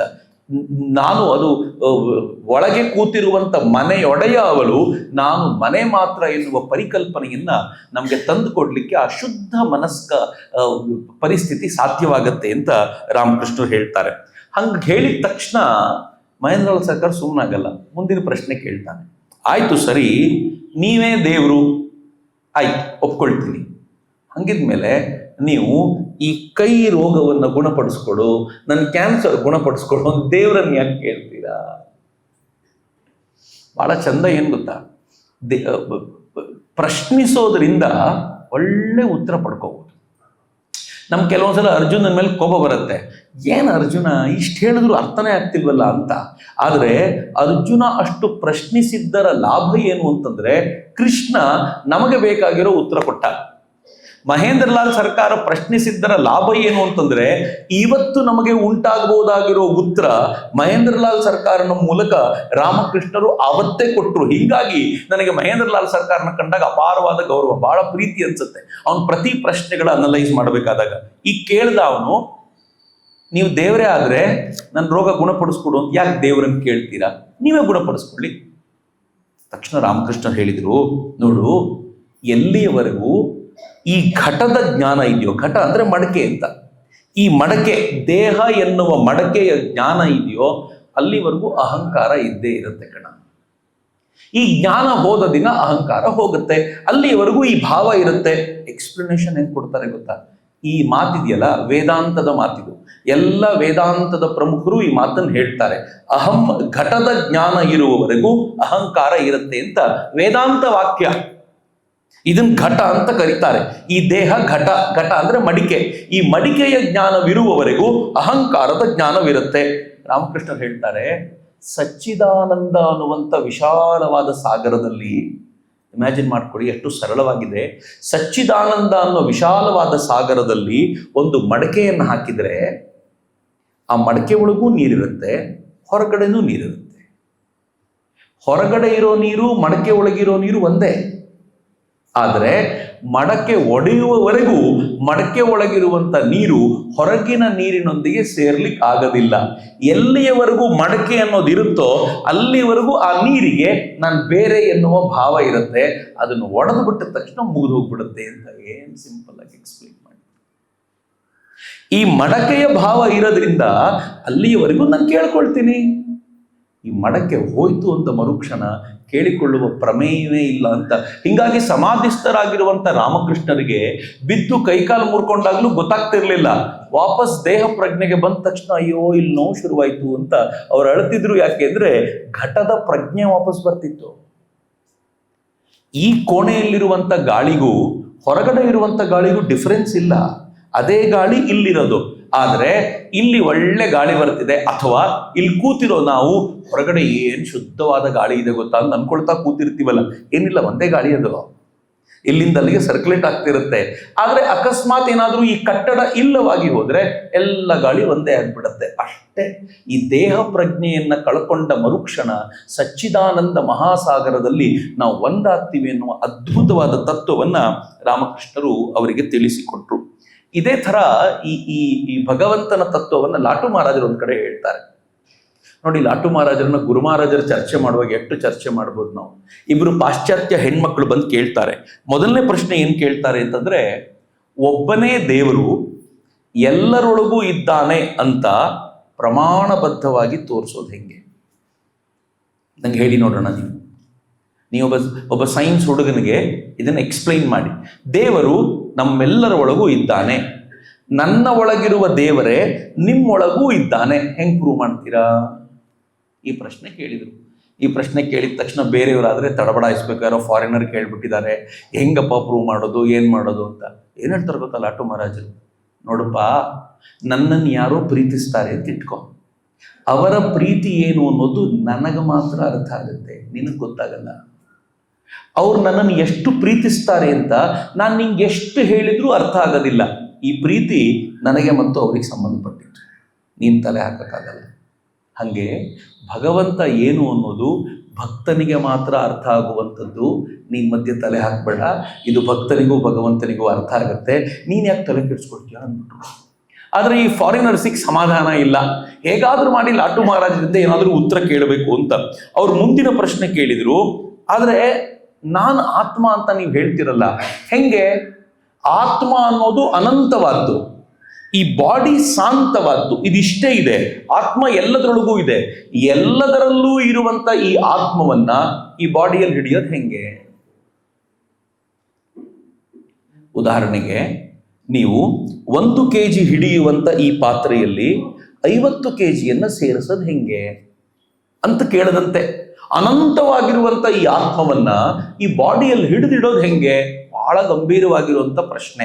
ಈ ಪ್ರಶ್ನೆ ಕೇಳಿದ ತಕ್ಷಣ ಅನೇಕರಿಗೆ ಅಯ್ಯೋ ವೇದಾಂತವಾ ಅಂತ ಅನಿಸ್ಲಿಕ್ಕೆ ಶುರುವಾಗ್ಬಿಡತ್ತೆ. ಆದರೆ ಲಾಟು ಮಹಾರಾಜ ಉತ್ತರ ಏನ್ ಕೊಡ್ತಾರೆ ಏನ್ ಗೊತ್ತಾ? ಎಷ್ಟು ಚೆನ್ನಾಗಿ ಹೇಳ್ತಾರೆ ಅಂತಂದ್ರೆ, ಯಾಕೆ ಅಸಾಧ್ಯ? ಹಳ್ಳಿ ಮನುಷ್ಯ ಎಷ್ಟು ಚೆನ್ನಾಗಿ ಹೇಳ್ತಾರೆ ಗೊತ್ತಾ? ಮಲ್ಲಿಗೆ ಹೂವಿನ ಪುಟ್ಟ ದಳದ ಮೇಲೆ ಬಿದ್ದಿರುವ ಒಂದು ಮಂಜಿನ ಹನಿ, ಇಮ್ಯಾಜಿನ್ ಮಾಡಿ, ಮಲ್ಲಿಗೆ ಹೂವೇ ಇಷ್ಟು, ಅದರ ದಳ ಅದಕ್ಕಿಂತಲೂ ಚಿಕ್ಕದ್ದು, ಅದರ ಮೇಲೆ ಬಿದ್ದಿರುವ ಮಂಜಿನ ಹನಿ ಅಂದ್ರೆ ಇನ್ನಷ್ಟು ಚಿಕ್ಕದ್ದು. ಅವ್ರು ಹೇಳ್ತಾರೆ, ಮಲ್ಲಿಗೆ ಹೂವಿನ ದಳದ ಮೇಲಿನ ಪುಟ್ಟ ಮಂಜಿನ ಹನಿ ಇಡೀ ಆಕಾಶವನ್ನೇ ಪ್ರತಿಬಿಂಬಿಸಬಹುದಾಗಿದೆ. ಏನ್ ಚೆನ್ನಾಗಿದೆ. ಇನ್ನು ಮಾತಾಡ್ಲಿಕ್ಕೆ ಏನು ಉಳಿಸ್ಲೇ ಇಲ್ಲ ಅವರು. ಹಾಗಿದ್ಮೇಲೆ ನಾನು ಆ ಪರಮಾತ್ಮನನ್ನ ಪ್ರತಿಬಿಂಬಿಸ್ಲಿಕ್ಕೆ ಯಾಕೆ ಸಾಧ್ಯವಾಗೋದಿಲ್ಲ ಅಂತ ಅವರಿಗೆ ಸ್ವಲ್ಪ ಸಮಾಧಾನ ಆಗಿರ್ಬೇಕು. ಎಷ್ಟು ಚೆನ್ನಾಗಿದೆಯಪ್ಪ ಈ ಮಾತು ಅಂತ. ಮುಂದಿನ ಪ್ರಶ್ನೆ ಸುಮ್ಮನೆ ಇರಲಿಲ್ಲ ಅವರು. ಮುಂದಿನ ಪ್ರಶ್ನೆ ಕೇಳಿದ್ರು, ಸಾಧಕನಾದವನು ಈ ಪರಮಾತ್ಮನನ್ನ, ಅನಂತವಾಗಿರುವಂತ ಆ ಪರಮಾತ್ಮನನ್ನ ಅನುಭವಿಸ್ಲಿಕ್ಕೆ ಸಾಧ್ಯನಾ? ಒಬ್ಬ ಸಾಮಾನ್ಯ ಸಾಧಕ ಆ ಪರಮಾತ್ಮನನ್ನು ಹೇಗೆ ಅನುಭವಿಸೋದು? ನಾನೊಬ್ಬ ಸಾಮಾನ್ಯ ವ್ಯಕ್ತಿ ಹೆಂಗೆ ಪರಮಾತ್ಮನನ್ನ ತಿಳಿಯೋದು, ಗ್ರಹಿಸೋದು ಹೆಂಗೆ ಅಂತ ಕೇಳಿದ್ರೆ ಅವ್ರು ಹೇಳಿದ್ರು, ಸಿತಾರಿನ ತಂತಿ ಒಂದು ಸಾಮಾನ್ಯವಾಗಿರುವ ತಂತಿ, ಮೀಟಿದ್ರೆ ಭಿನ್ನ ಭಿನ್ನ ರಾಗ ಹೊರಡಿಸೋದಿಲ್ವಾ? ಹಂಗೆ ಈ ದೇಹವೂ ಕೂಡ ಇದು ಮನಸ್ಸು ಮಾಡಿದರೆ, ಸಾಧನೆಗೆ ನಿಂತರೆ ಆ ಪರಮಾತ್ಮನನ್ನ ಗ್ರಹಿಸೋದು ಸಾಧ್ಯ ಅಂತ ಅತ್ಯುನ್ನತವಾಗಿರುವಂಥ ತತ್ವವನ್ನ ಪಾಶ್ಚಾತ್ಯ ಮಹಿಳೆಯರಿಗೂ ಅರ್ಥವಾಗುವಂತೆ ಹೇಳಿದವರು ಅದು ಲಾಟು ಮಹಾರಾಜರು. ರಾಮಕೃಷ್ಣರ ಶಿಕ್ಷಣವೇ ಹೀಗಿತ್ತು. ಸ್ವಾಮಿ ವಿವೇಕಾನಂದ, ನಾವು ಅನೇಕ ಬಾರಿ ಕೇಳ್ತೀವಲ್ಲ, ವಿವೇಕಾನಂದರು ಒಂದು ಹುಲಿ ಕತೆ ಹೇಳ್ತಾರೆ. ಆ ಹುಲಿ ಗರ್ಭಿಣಿ ಹುಲಿ, ಅದು ಬಂತು ಕುರಿಗಳ ನಡುವೆ ಸೇರ್ಕೊಳ್ತು ಅಂತ. ಈ ಗರ್ಭಿಣಿ ಹುಲಿ ಕಥೆಯನ್ನು ಗುರು ಮಹಾರಾಜರು ಹೇಳದ. ಸ್ವಾಮಿ ವಿವೇಕಾನಂದರು ಪವರ್ಫುಲ್ ಆಗಿ ಜಗತ್ತಿನ ವೇದಿಕೆ ಮೇಲೆ ಮಂಡಿಸ್ತಾರೆ. ಗುರು ಮಹಾರಾಜರು ಕೂತಾಗಿ ಇವ್ರ ಜೊತೆ ಮಾತಾಡ್ತಾ ಇದ್ದ ಎಲ್ಲ ಸಂಗತಿಗಳು ಎಷ್ಟು ಚೆನ್ನಾಗಿ ಇವರ ಆಳಕ್ಕೆ ಹೊಕ್ಕಿದ್ವು ಅಂತಂದ್ರೆ, ಆ ಹೊಕ್ಕಿರುವ ಸಂಗತಿಗಳು ಜನಸಾಮಾನ್ಯವ್ರ ಮುಂದೆ ಬರ್ತಾ ಇದ್ವು. ಮುಂದೊಂದ್ಸಲ ಒಂದು ಒಳ್ಳೆಯ ಘಟನೆ ನಡೆಯುತ್ತೆ. ರಾಮಕೃಷ್ಣರು ಕಾಳಿಯನ್ನ ಕೇಳ್ತಾರೆ, ಅಮ್ಮ ಗಂಟಲು ನೋವು ತುಂಬಾ ಆಗ್ತಾ ಇದೆ, ಊಟ ಮಾಡ್ಲಿಕ್ಕೂ ಆಗ್ತಾ ಇಲ್ಲ, ಊಟ ಮಾಡ್ಲಿಕ್ಕೆ ಒಂದು ವ್ಯವಸ್ಥೆ ಮಾಡ್ಕೊಡ್ತೀಯಾ? ಕಾಳಿ ಏನ್ ಹೇಳ್ತಾಳೆ ಗೊತ್ತಾ? ಏಯ್, ಇಷ್ಟು ಜನರ ಮೂಲಕ ತಿಂತಾ ಇರೋದು ಇನ್ಯಾರು? ನೀನೇ ಅಲ್ವೇನೋ? ಮಹಾರಾಜರು ಬಹಳ ನಾಚಿಕೆ ಆಗ್ಬಿಡುತ್ತೆ. ಛೇ ಛೇ ಛೇ ಛೇ ನಾನು ಎಂಥ ಕೆಲಸ ಮಾಡಿಬಿಟ್ನಲ್ಲ. ವಿವೇಕಾನಂದರು ಹೇಳಿರೋದು, ಹೋಗಿ ಕೇಳ್ಬಿಡಿ, ಕಾಳಿ ನಿಮ್ಮ ಗಂಟ್ಲು ನೋವು ಕಡಿಮೆ ಮಾಡ್ತಾಳೆ ಅಂತ. ವಿವೇಕಾನಂದರ ಮಾತು ಕೇಳ್ಕೊಂಡು ಬಂದು ಕೇಳಿದ್ದು, ಅವಮಾನ ಆಗೋಯ್ತಲ್ಲ ಇದು, ಛೇ ಎಂಥ ಕೆಲಸ ಆಗೋಯ್ತು ಅಂತ ಬೇಜಾರು ಮಾಡ್ಕೊಂಡ್ಬಂದು, ಇಲ್ಲ ಕಣ ಇನ್ಯಾವತ್ತೂ ಹೋಗಲ್ಲ, ನಿನ್ನ ಮಾತು ಕೇಳಿ ನಾನು ಯಾವತ್ತೂ ಹೋಗಲ್ಲ ಇನ್ನು ಅಂತ ಬಂದು ಬೇಜಾರು ಮಾಡ್ಕೊಂಡು ನಿಂತ್ಕೊಳ್ತಾರೆ ಅಥವಾ ಹಾಗೆ ಹೇಳ್ತಾರೆ. ನನಗೆ ಇದನ್ನ ಮುಂದುವರೆಸಿದಾಗ ಅನ್ಸೋದು ರಾಮಕೃಷ್ಣರೇ 16 ಜನರ ಮೂಲಕ ಹೆಂಗ್ ಮಾತಾಡ್ತಿದ್ದಾರೆ ನೋಡಿ. ವಚನವೇದ ಬರೀ ರಾಮಕೃಷ್ಣರ ಜೊತೆಗೆ ಎಂಡ್ ಆಗಲಿಲ್ಲ. ವಚನವೇದ ರಾಮಕೃಷ್ಣರ ಸಂಪರ್ಕದಲ್ಲಿದ್ದ ಪ್ರತಿಯೊಬ್ಬರ ಬಾಯಿಂದಲೂ ಬಂದಿದೆ. ವಚನವೇದ ಗಿರೀಶ್ ಚಂದ್ರ ಘೋಷನ ಮೂಲಕ ಬಂದಿದೆ. ವಚನವೇದ ಮಾಸ್ಟರ್ ಮಹಾಶಯನ ಮಾತುಗಳ ಮೂಲಕ ಬಂದಿದೆ. ವಚನವೇದ ಈ 16 ಶಿಷ್ಯರ ಮೂಲಕ ಬಂದಿದೆ. ವಚನವೇದ ಯಾರ್ಯಾರು ರಾಮಕೃಷ್ಣರನ್ನ ಅರ್ಥೈಸಿಕೊಳ್ತಾರೋ ಅವರೆಲ್ಲರ ಮುಖ ಮಾತ್ರದಿಂದ ಹೊರಹೊಮ್ಮಿದೆ ವಚನವೇದ ಅಂತ ನಾನು ಯಾವಾಗ್ಲೂ ಭಾವಿಸ್ತಿರ್ತೀನಿ. ವಚನವೇದ ಅದು ಆದ್ಯಂತ ರಹಿತ ಅಂತ ನಂಗೆ ಆ ಕಾರಣಕ್ಕೆ ಅನ್ಸೋದು. ಅದಕ್ಕೆ ಆದಿಯೂ ಇಲ್ಲ, ಅದಕ್ಕೆ ಅಂತ್ಯವೂ ಇಲ್ಲ. ಯಾಕೆಂದ್ರೆ ಯಾರ್ಯಾರು ರಾಮಕೃಷ್ಣರನ್ನ ಅರಿತುಕೊಳ್ತಾರೋ ಈಗಲೂ ಮಾತನಾಡಿದ್ರೆ ಅದು ವಚನವೇದದ ಮುಂದಿನ ಭಾಗ ಅಂತ ಅನ್ಸತ್ತೆ. ಆದ್ರೆ ಡಾಕ್ಟರ್ ಬಿಡ್ಲಿಲ್ಲ. ನಾವು ಡೈವರ್ಟ್ ಆಗಿರ್ಬೋದು, ಡಾಕ್ಟರ್ ಡೈವರ್ಟ್ ಆಗಲಿಲ್ಲ. ಡಾಕ್ಟರ್ ಗಟ್ಟಿಯಾಗಿ ನಿಂತಿದ್ದಾರೆ ಅಲ್ಲಿ. ಡಾಕ್ಟರ್ ಕೇಳ್ತಾರೆ, ಹಾಗಿದ್ರೆ ನೀವೇನ್ ಹೇಳಿದ್ರಿ, ಅಹಂ ಅನ್ನೋದನ್ನ ಭಗವಂತನೇ ಇಟ್ಟಿದ್ದಾನೆ ಅಂತ ನೀವ್ ಹೇಳಿದ್ರಿ. ಹಾಗಿದ್ರೆ ಭಗವಂತ ಯಾಕೆ ಇಟ್ಟಿದ್ದಾನೆ? ಇಡದೆ ಹೋಗಿದ್ದಿದ್ರೆ ಪ್ರಾಬ್ಲಮ್ಮೇ ಇರ್ಲಿಲ್ವಲ್ಲ. ನಮ್ಮೇಲೆ ಮಂಕು ಬೂದಿ ಎರಚಬೇಕು ಅಂತ ಭಗವಂತ ಇಟ್ಟಿದ್ದಾನೋ ಹೆಂಗೆ? ನೀವು ಯಾವತ್ತು ಹಿಂಗೆ ಬಿದ್ದಿರಿ, ಹೀಗೆ ಇರಿ ಅಂತ ಭಗವಂತ ಎರಚಿದ್ದಾನೋ ಹೇಗೆ ಅಂತ ಅವ್ರು ಕೇಳಿದಾಗ ರಾಮಕೃಷ್ಣರು ಹೇಳ್ತಾರೆ, ಇಲ್ಲ ಕಣೋ, ಈ ಅಹಂಕಾರದ ಮಜಾ ಏನು ಅಂತಂದ್ರೆ, ಅಹಂಕಾರ ಅಂತ ನಾವೇನ್ ಕರಿತೀವೋ ಅದು ಕೂಡ ಅವನೇ. ಅವನಲ್ಲದೆ ಇರೋದು ಯಾವುದೂ ಇಲ್ಲ. ರಾಮಕೃಷ್ಣರು ಒಂದು ಕಥೆ ಹೇಳಿದ್ರು. ಒಬ್ಬ ರಾಜನಿಗೆ 4 ಮಕ್ಕಳು. 4 ಮಕ್ಕಳು ಹೇಗಿದ್ರು ಅಂತಂದ್ರೆ, ಒಂದಿನ ರಾಜ ನಾಟಕ ಮಾಡಿಸಿದ ಅವ್ರನ್ನ. ನಾಟಕ ಮಾಡಿದಲ್ಲಿ ನಾಟಕದ ಪಾತ್ರ ಮಾಡಿದ್ರು. ಒಬ್ಬ ಮಂತ್ರಿಯಾದ, ಒಬ್ಬ ಸೇನಾ ನಾಯಕನಾದ, ಇನ್ನೊಬ್ಬ ಸೈನಿಕನಾದ, ಭಿನ್ನ ಭಿನ್ನ ಪಾರ್ಟ್ ಮಾಡ್ಕೊಂಡು ಒಂದು ನಾಟಕ ಕಂಪ್ಲೀಟ್ ಮಾಡಿದ್ರು. ರಾಮಕೃಷ್ಣದಲ್ಲಿ ಹೇಳಿ, 4 ಜನ ರಾಜನ ಮಕ್ಕಳೇ, ಆದ್ರೆ ಪಾರ್ಟ್ ಮಾಡುವಾಗ ಅವನೊಬ್ಬ ಸೈನಿಕನಾಗೋದು ನೋಡು. ರಾಜನ ಮಗ ಸೈನಿಕನಾಗದ, ಆದರೆ ಅದು ಪಾತ್ರ ಮಾತ್ರ. ಹಾಗೆ ಅಹಂಕಾರವೂ ಕೂಡ.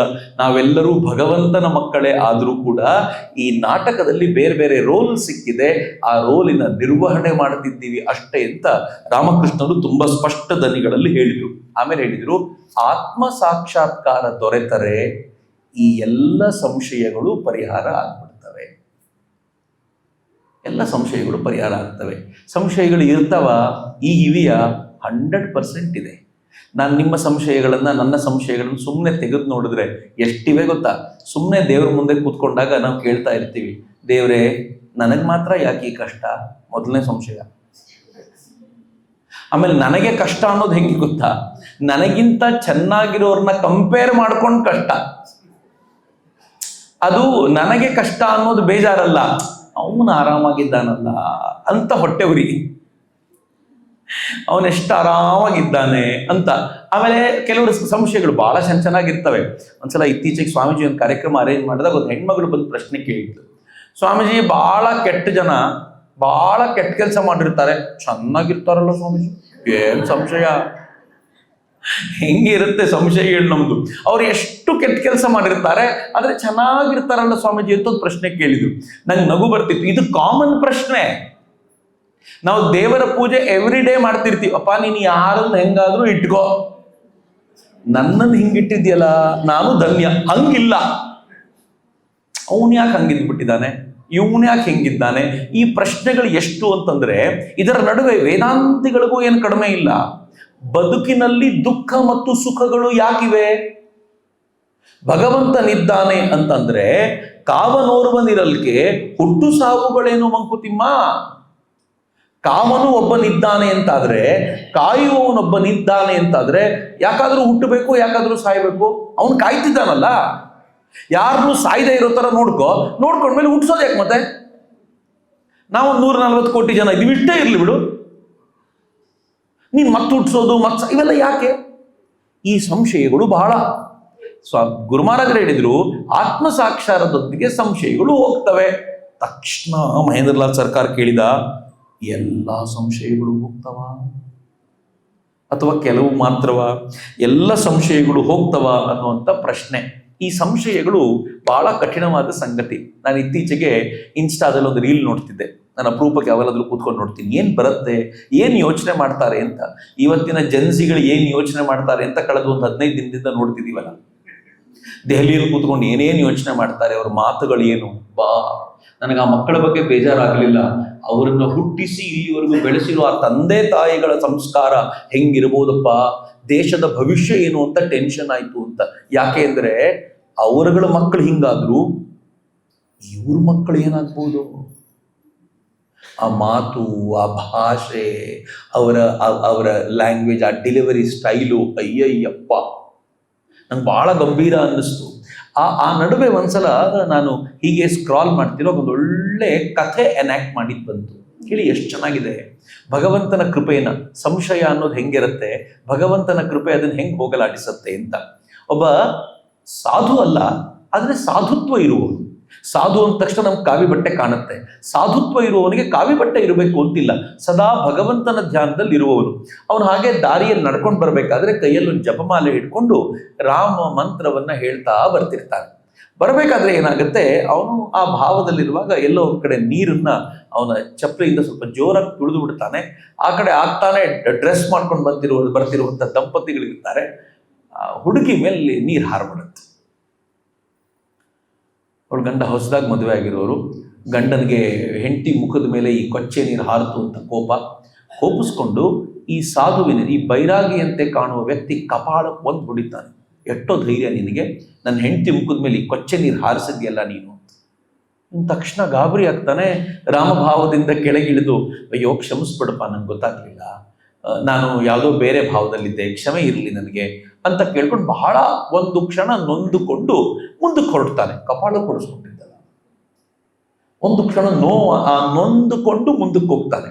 ನನಗೆ ಇಲ್ಲಿಂದ ಆಚೆ ಕ್ಯೂರಿಯಾಸಿಟಿ ಇತ್ತು, ಮುಂದೇನಾಗತ್ತಪ್ಪ, ಸಾಧುಗಳಿಗೆ ಕಪಾಳ ಕೊಡೋದವ್ನು ಏನಾಗುತ್ತೆ ನೋಡೋಣ ಅಂತ. ಅವನಷ್ಟೊತ್ತಿಗೆ ಅಲ್ಲಿ ಹೋಗ್ಬೇಕಾದ್ರೆ ಆಗ್ತಾನೆ ಅಂಗಡಿ ತೆರೆದವನೊಬ್ಬ, ಅಯ್ಯೋ ಇವತ್ತು ನನ್ನ ಅಂಗಡಿ ಗಿರಾಕಿ ಬರೋಕ್ಕಿಂತ ಮುಂಚೆ ಯಾರಿಗಾದ್ರೂ ನಾನು ಮೊದಲ ಪ್ರಸಾದವನ್ನು ಕೊಡಬೇಕಲ್ಲಪ್ಪ, ಯಾರಿದ್ದಾರೆ ಅಂತ ಹುಡುಕ್ತಿರುವಾಗ ಎದುರುಗಡೆ ಸರಿಯಾಗಿ ಇವ್ರು ಬರ್ತಾರೆ. ಅಬ್ಬಬ್ಬ ಎಂಥ ಭಕ್ತನನ್ನು ಕಳಿಸ್ಬಿಟ್ಟೆ ಅಂತ ಅಲ್ಲಿ ಕೊಡ್ತಾನೆ.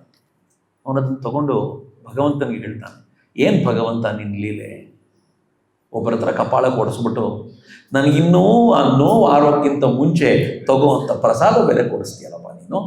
ಆಹಾ, ಏನದು ಎಷ್ಟು ಚೆನ್ನಾಗಿರುತ್ತೆ ನೋಡಿ. ಈ ಭಾವಕ್ಕೆ ಬಂದಾಗ ಭಗವಂತನ ಭಾವ ಏನು ಸುಂದರ.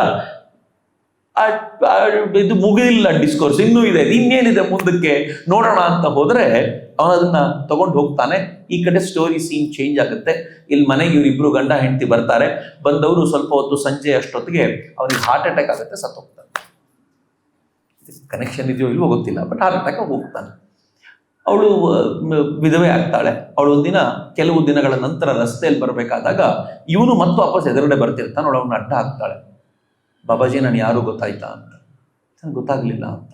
ಅವತ್ತು ನೀವು ನೀರು ಹಾರಿಸಿದ್ರಲ್ಲ, ನಮ್ಮ ಯಜಮಾನ್ರು ನಿಮ್ಮ ಕಪಾಳಕ್ಕೆ ಹೊಡೆದ್ರಲ್ಲ.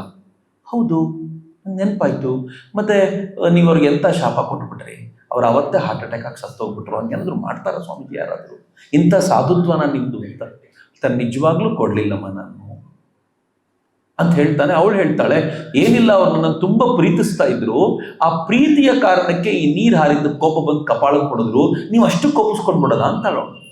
ನನ್ನನ್ನು ನನ್ನ ಗಂಡ ಪ್ರೀತಿಸ್ತಾ ಇದ್ದ, ಅದಕ್ಕೆ ನಿಮ್ಮ ಕಪಾಳಕ್ಕೆ ಕೊಡದ ಅಂತ. ತಕ್ಷಣ ಈ ಸಾಧುಗಳು ಕೈ ಮುಗಿದು ಹೇಳ್ತಾರೆ, ನೋಡಮ್ಮ, ನಿನ್ನನ್ನು ಪ್ರೀತಿಸ್ತಾ ಇದ್ದ ಕಾರಣಕ್ಕೆ ಅವ್ನು ನನ್ನ ಕಪಾಳಕ್ಕೆ ಕೊಡದ್ನಲ್ವಾ, ಭಗವಂತ ನನ್ನನ್ನು ಪ್ರೀತಿಸ್ತಾನೆ ಕಣಮ್ಮ. ನನ್ಗೆ ಯಾರಾದರೂ ಕಪಾಳಕ್ಕೆ ಕೊಡಿದ್ರೆ ಅವನು ಸಹಿಸ್ಕೋತಾನೇನಮ್ಮ. ಏನು ಚೆನ್ನಾಗಿತ್ತು ರೀ, ನನ್ನ ಕಣ್ಣಲ್ಲಿ ನೀರು ಬಂದ್ಬಿಡ್ತು. ವಾ ವಾ ವಾ, ಏನು ಸುಂದರ ಇದು, ಏನು ಚೆನ್ನಾಗಿದೆ. ಭಗವಂತ ನನ್ನನ್ನು ಪ್ರೀತಿಸ್ತಾನೆ ಕಣಮ್ಮ, ನನ್ನ ಕಪಾಳಕ್ಕೆ ಕೊಡಿದ್ರೆ ಅವನು ಸುಮ್ಮನಿರ್ತಾನೇನಮ್ಮ. ನಾನೇನು ಕೇಳ್ಕೊಳ್ಳಿಲ್ಲ, ಆದರೆ ಅವನು ನನ್ನನ್ನು ಎಷ್ಟು ಪ್ರೀತಿಸ್ತಾನೆ ಅಂತಂದರೆ ನಾನು ಏನು ಮಾಡಲಿ ಹೇಳಮ್ಮ. ಆದರೆ ನನಗೆ ನಿನ್ನ ಬಗ್ಗೆ ಅನುಕಂಪ ಇದೆ, ನಾನು ಅವನನ್ನೇ ಪ್ರಾರ್ಥಿಸ್ಕೊಳ್ತೀನಿ, ನಿನ್ನ ಬದುಕು ಚೆನ್ನಾಗಿರಲಿ ಅಂತೇಳಿ ಹೋಗ್ಬಿಡ್ತಾನೆ. ಅಂತ ಕೇಳುವಾಗ ಅನ್ನಿಸ್ತುವ, ಚಿಕ್ಕ ಚಿಕ್ಕದ್ರಲ್ಲಿ ಅವನ ಕೃಪೆಯನ್ನು ಯಾರು ಗುರುತಿಸ್ಬಿಡ್ತಾರೋ ಅವ್ರು ಪಾವನರಾಗ್ಬಿಡ್ತಾರೆ. ನಮಗೆ ದುರದೃಷ್ಟ ಏನು ಅಂತಂದ್ರೆ ಅವನ ಅರ್ಥವೇ ಆಗೋದಿಲ್ವಲ್ಲ. ನಾವು ಅವನ ಹತ್ರ ಎಷ್ಟು ಡಿಮ್ಯಾಂಡ್ ಇಟ್ಬಿಟ್ಟಿದ್ದೀವಿ ಅಂತಂದ್ರೆ ಪಾಪ ಪೂರೈಸ್ತಾ ಅವನ ಜೀರ್ಣ ಆಗೋಗ್ಬಿಡ್ತಾನೆ. ನಮ್ಮ ಡಿಮ್ಯಾಂಡ್ ಜೀರ್ಣ ಆಗಲ್ಲ. ಹಿಂಗಾಗಿ 10 ಡಿಮ್ಯಾಂಡಲ್ಲಿ 9 ಪೂರೈಕೆ ಮಾಡಿ 1 ಕಂಪ್ಲೀಟ್ ಆಗಲಿಲ್ಲ ಅಂದ ತಕ್ಷಣ ನಮ್ಗೆ ಅವನ ಮೇಲೆ ಕೋಪ. 9 ಮಾಡಿದಾನೆ, ಮತ್ತು 9 ಅಲ್ಲ 90 ಮಾಡಿದ ನಾವು ಕೇಳಿದೆ, ಆದರೆ ನಮ್ಗೆ ಅದು ಲೆಕ್ಕಕ್ಕೆ ಬರೋದಿಲ್ಲ ಅಂತ. ನಾನು ಇವತ್ತು ಕಾರ್ಗಿಲ್ ವಿಜಯ ದಿವಸ ಬೇರೆ, ಕಾರ್ಗಿಲ್ ಯುದ್ಧ ಗೆದ್ದು 27 ವರ್ಷ ಆಯ್ತು. ಹಿಂಗಾಗಿ ಒಂದು ಘಟನೆ ನೆನಪಿಸ್ಕೊಳ್ಳದೆ ಹೆಂಗೆ, ನಿಮ್ಗೆಲ್ರಿಗೂ ಪುಲ್ವಾಮಾದಲ್ಲಿ ಅಟ್ಯಾಕ್ ಆಗಿದ್ದು ನೆನಪಿರಬೇಕು. ಭಾರತದ ಸೇನೆಯ ವೆಹಿಕಲ್ ಹೋಗ್ಬೇಕಾದ್ರೆ ಆದಿಲ್ ದಾರ್ ಅನ್ನೊಬ್ಬ ಬಂದು ಡಿಕ್ಕಿ ಹೊಡೆದು ಇಡೀ ಗಾಡಿಯನ್ನ ಬ್ಲಾಸ್ಟ್ ಮಾಡಿದ. 48-49 ಜನ ಭಾರತೀಯ ಸೈನಿಕರು ಏನಾಗೋದು ಅಂತೇಳಿ ಮಾಂಸದ ಮುದ್ದೆಗಳಾಗೋಗ್ಬಿಟ್ರು. ಅವರ ಮಾಂಸದ ತುಣುಕುಗಳು ಸಿಕ್ಕಿದ್ವು ಅಷ್ಟೇ. ಕೆಲವರ ಕೈಗೆ ಎಂಗೇಜ್ಮೆಂಟ್ ರಿಂಗ್ ಹಾಕಿರೋ ಬೆರಳು ಸಿಕ್ತು, ಕೆಲವರ ಕಾಲು ಬೆರಳು ಸಿಕ್ತು, ಕೆಲವರ ಕಾಲಿನ ಮೂಳೆಗಳು ಮಾತ್ರ ಸಿಕ್ಕಿದ್ವು. ಅಂಥದ್ದನ್ನೇ ಪ್ಯಾಕ್ ಮಾಡಿ ಅವ್ರ ಮನೆಗಳಿಗೆ ಈ ಡಬ್ಬಿಯನ್ನ ಓಪನ್ ಮಾಡಬೇಡಿ, ಹೀಗೆ ಇದನ್ನ ಸಂಸ್ಕಾರ ಮಾಡಿ ಅಂತ ಹೇಳಿ ಕಳಿಸಬೇಕಾಗಿರುವಂತ ಸ್ಥಿತಿ ಇತ್ತು.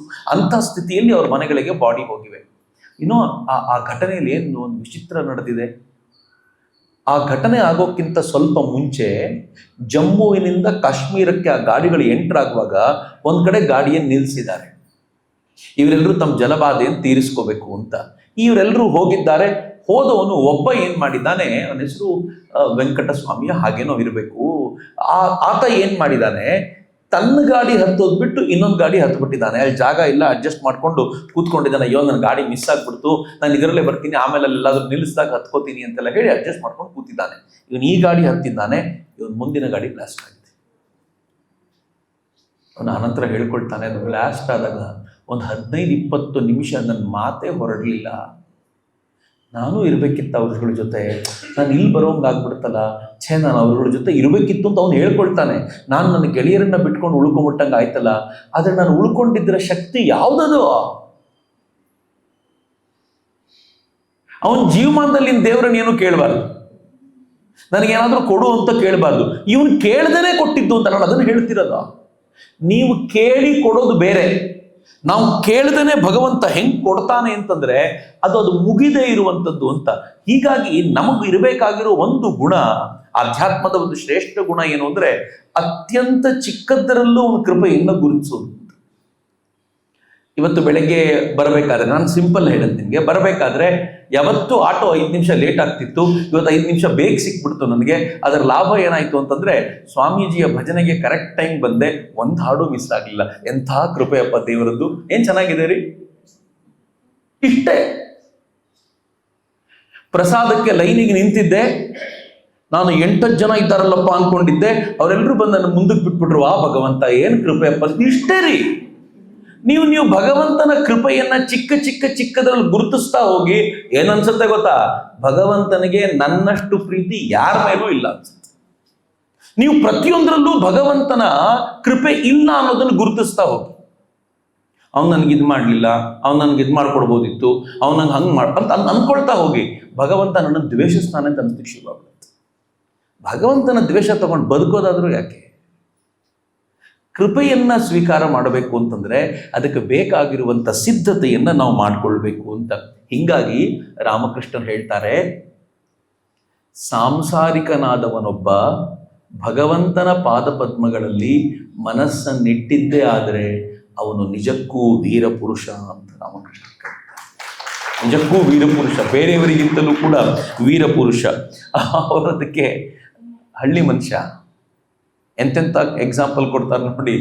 2 ಮಣ ಭಾರ ಹೊತ್ಕೊಂಡು ಅಂದ್ರೆ 50 kg ಚೀಲ ಹೊತ್ತವನು ಕುಸದೇ ಬೀಳ್ತೀನಿ ಅಂತ ಇರ್ತಾನಲ್ಲ, ಇನ್ನು ನಡೆಯಕ್ಕಾಗಲ್ಲ ಅಂತ 2 ಮಣ ಭಾರ ಹೊತ್ಕೊಂಡು ಒಂದು ಮದುವೆ ಮೆರವಣಿಗೆ ಹೋಗ್ತಾ ಇದ್ರೆ ನೋಡ್ಕೊಂಡು ನಿಂತಿರ್ತಾನಂತೆ ಭಾರ ಹೊತ್ಕೊಂಡು. ಆ ಥರ ಅಂತವನು ಒಬ್ಬ ಸಂಸಾರಿ ಏನಾದ್ರೂ ಭಗವಂತನ ಪಾದಪದ್ಮಗಳಲ್ಲಿ ಕಣ್ಣಿಟ್ಕೊಂಡು ಕೂತ್ರೆ, ಅವರ ಪಾದಪದ್ಮಗಳಲ್ಲೇ ಮನಸ್ಸಿಟ್ರೆ 50 kg ಚೀಲವನ್ನು ಹೊತ್ತಿದ್ರೂ ಒಂದು ಮದುವೆ ಮೆರವಣಿಗೆ ನೋಡ್ತಾ ನಿಂತ್ರೆ ಹೆಂಗೋ ಹಂಗೆ. ಇಷ್ಟು ಚೆನ್ನಾಗಿದೆ ಎಕ್ಸಾಂಪಲ್. ಇನ್ನೊಂದು ಹೇಳ್ತಾರೆ, ಕೆಸರಿನ ಮೀನು ಕೆಸರಿನೊಳಗೇ ಇರುತ್ತೆ, ಮೈ ಒಂಚೂರು ಕೆಸರಂತಿರಲ್ಲ. ನೀರಿನ ಕೋಳಿ, ಬಾತ್ಕೋಳಿ ಬಗ್ಗೆ ಹೇಳ್ತಾರೆ ಅವರು, ನೀರಿನೊಳಗೇ ಇರುತ್ತೆ, ಆಚೆ ಬಂದು ಒಂದ್ಸಲ ರೆಕ್ಕೆ ಕೊಡವುತು ಅಂತಂದ್ರೆ 1 ಹನಿ ನೀರು ರೆಕ್ಕೆ ಮೇಲೆ ಇರಲ್ಲ. ಏನ್ ಚೆನ್ನಾಗಿರುತ್ತೆ. ಸಂಸಾರಿ ಏನಾದ್ರೂ ಭಗವಂತನ ಪಾದಪದ್ಮಗಳ ಮೇಲೆ ಕಣ್ಣಿಟ್ರೆ ಅವನು ಹೀಗೆ ಇರ್ತಾನೆ ಅಂತ. ಆದ್ರೆ ಸುಲಭನ? ರಾಮಕೃಷ್ಣರು ಕಷ್ಟ ಅಂತಾರೆ, ಸುಲಭ ಅಲ್ಲ ಅಂತ.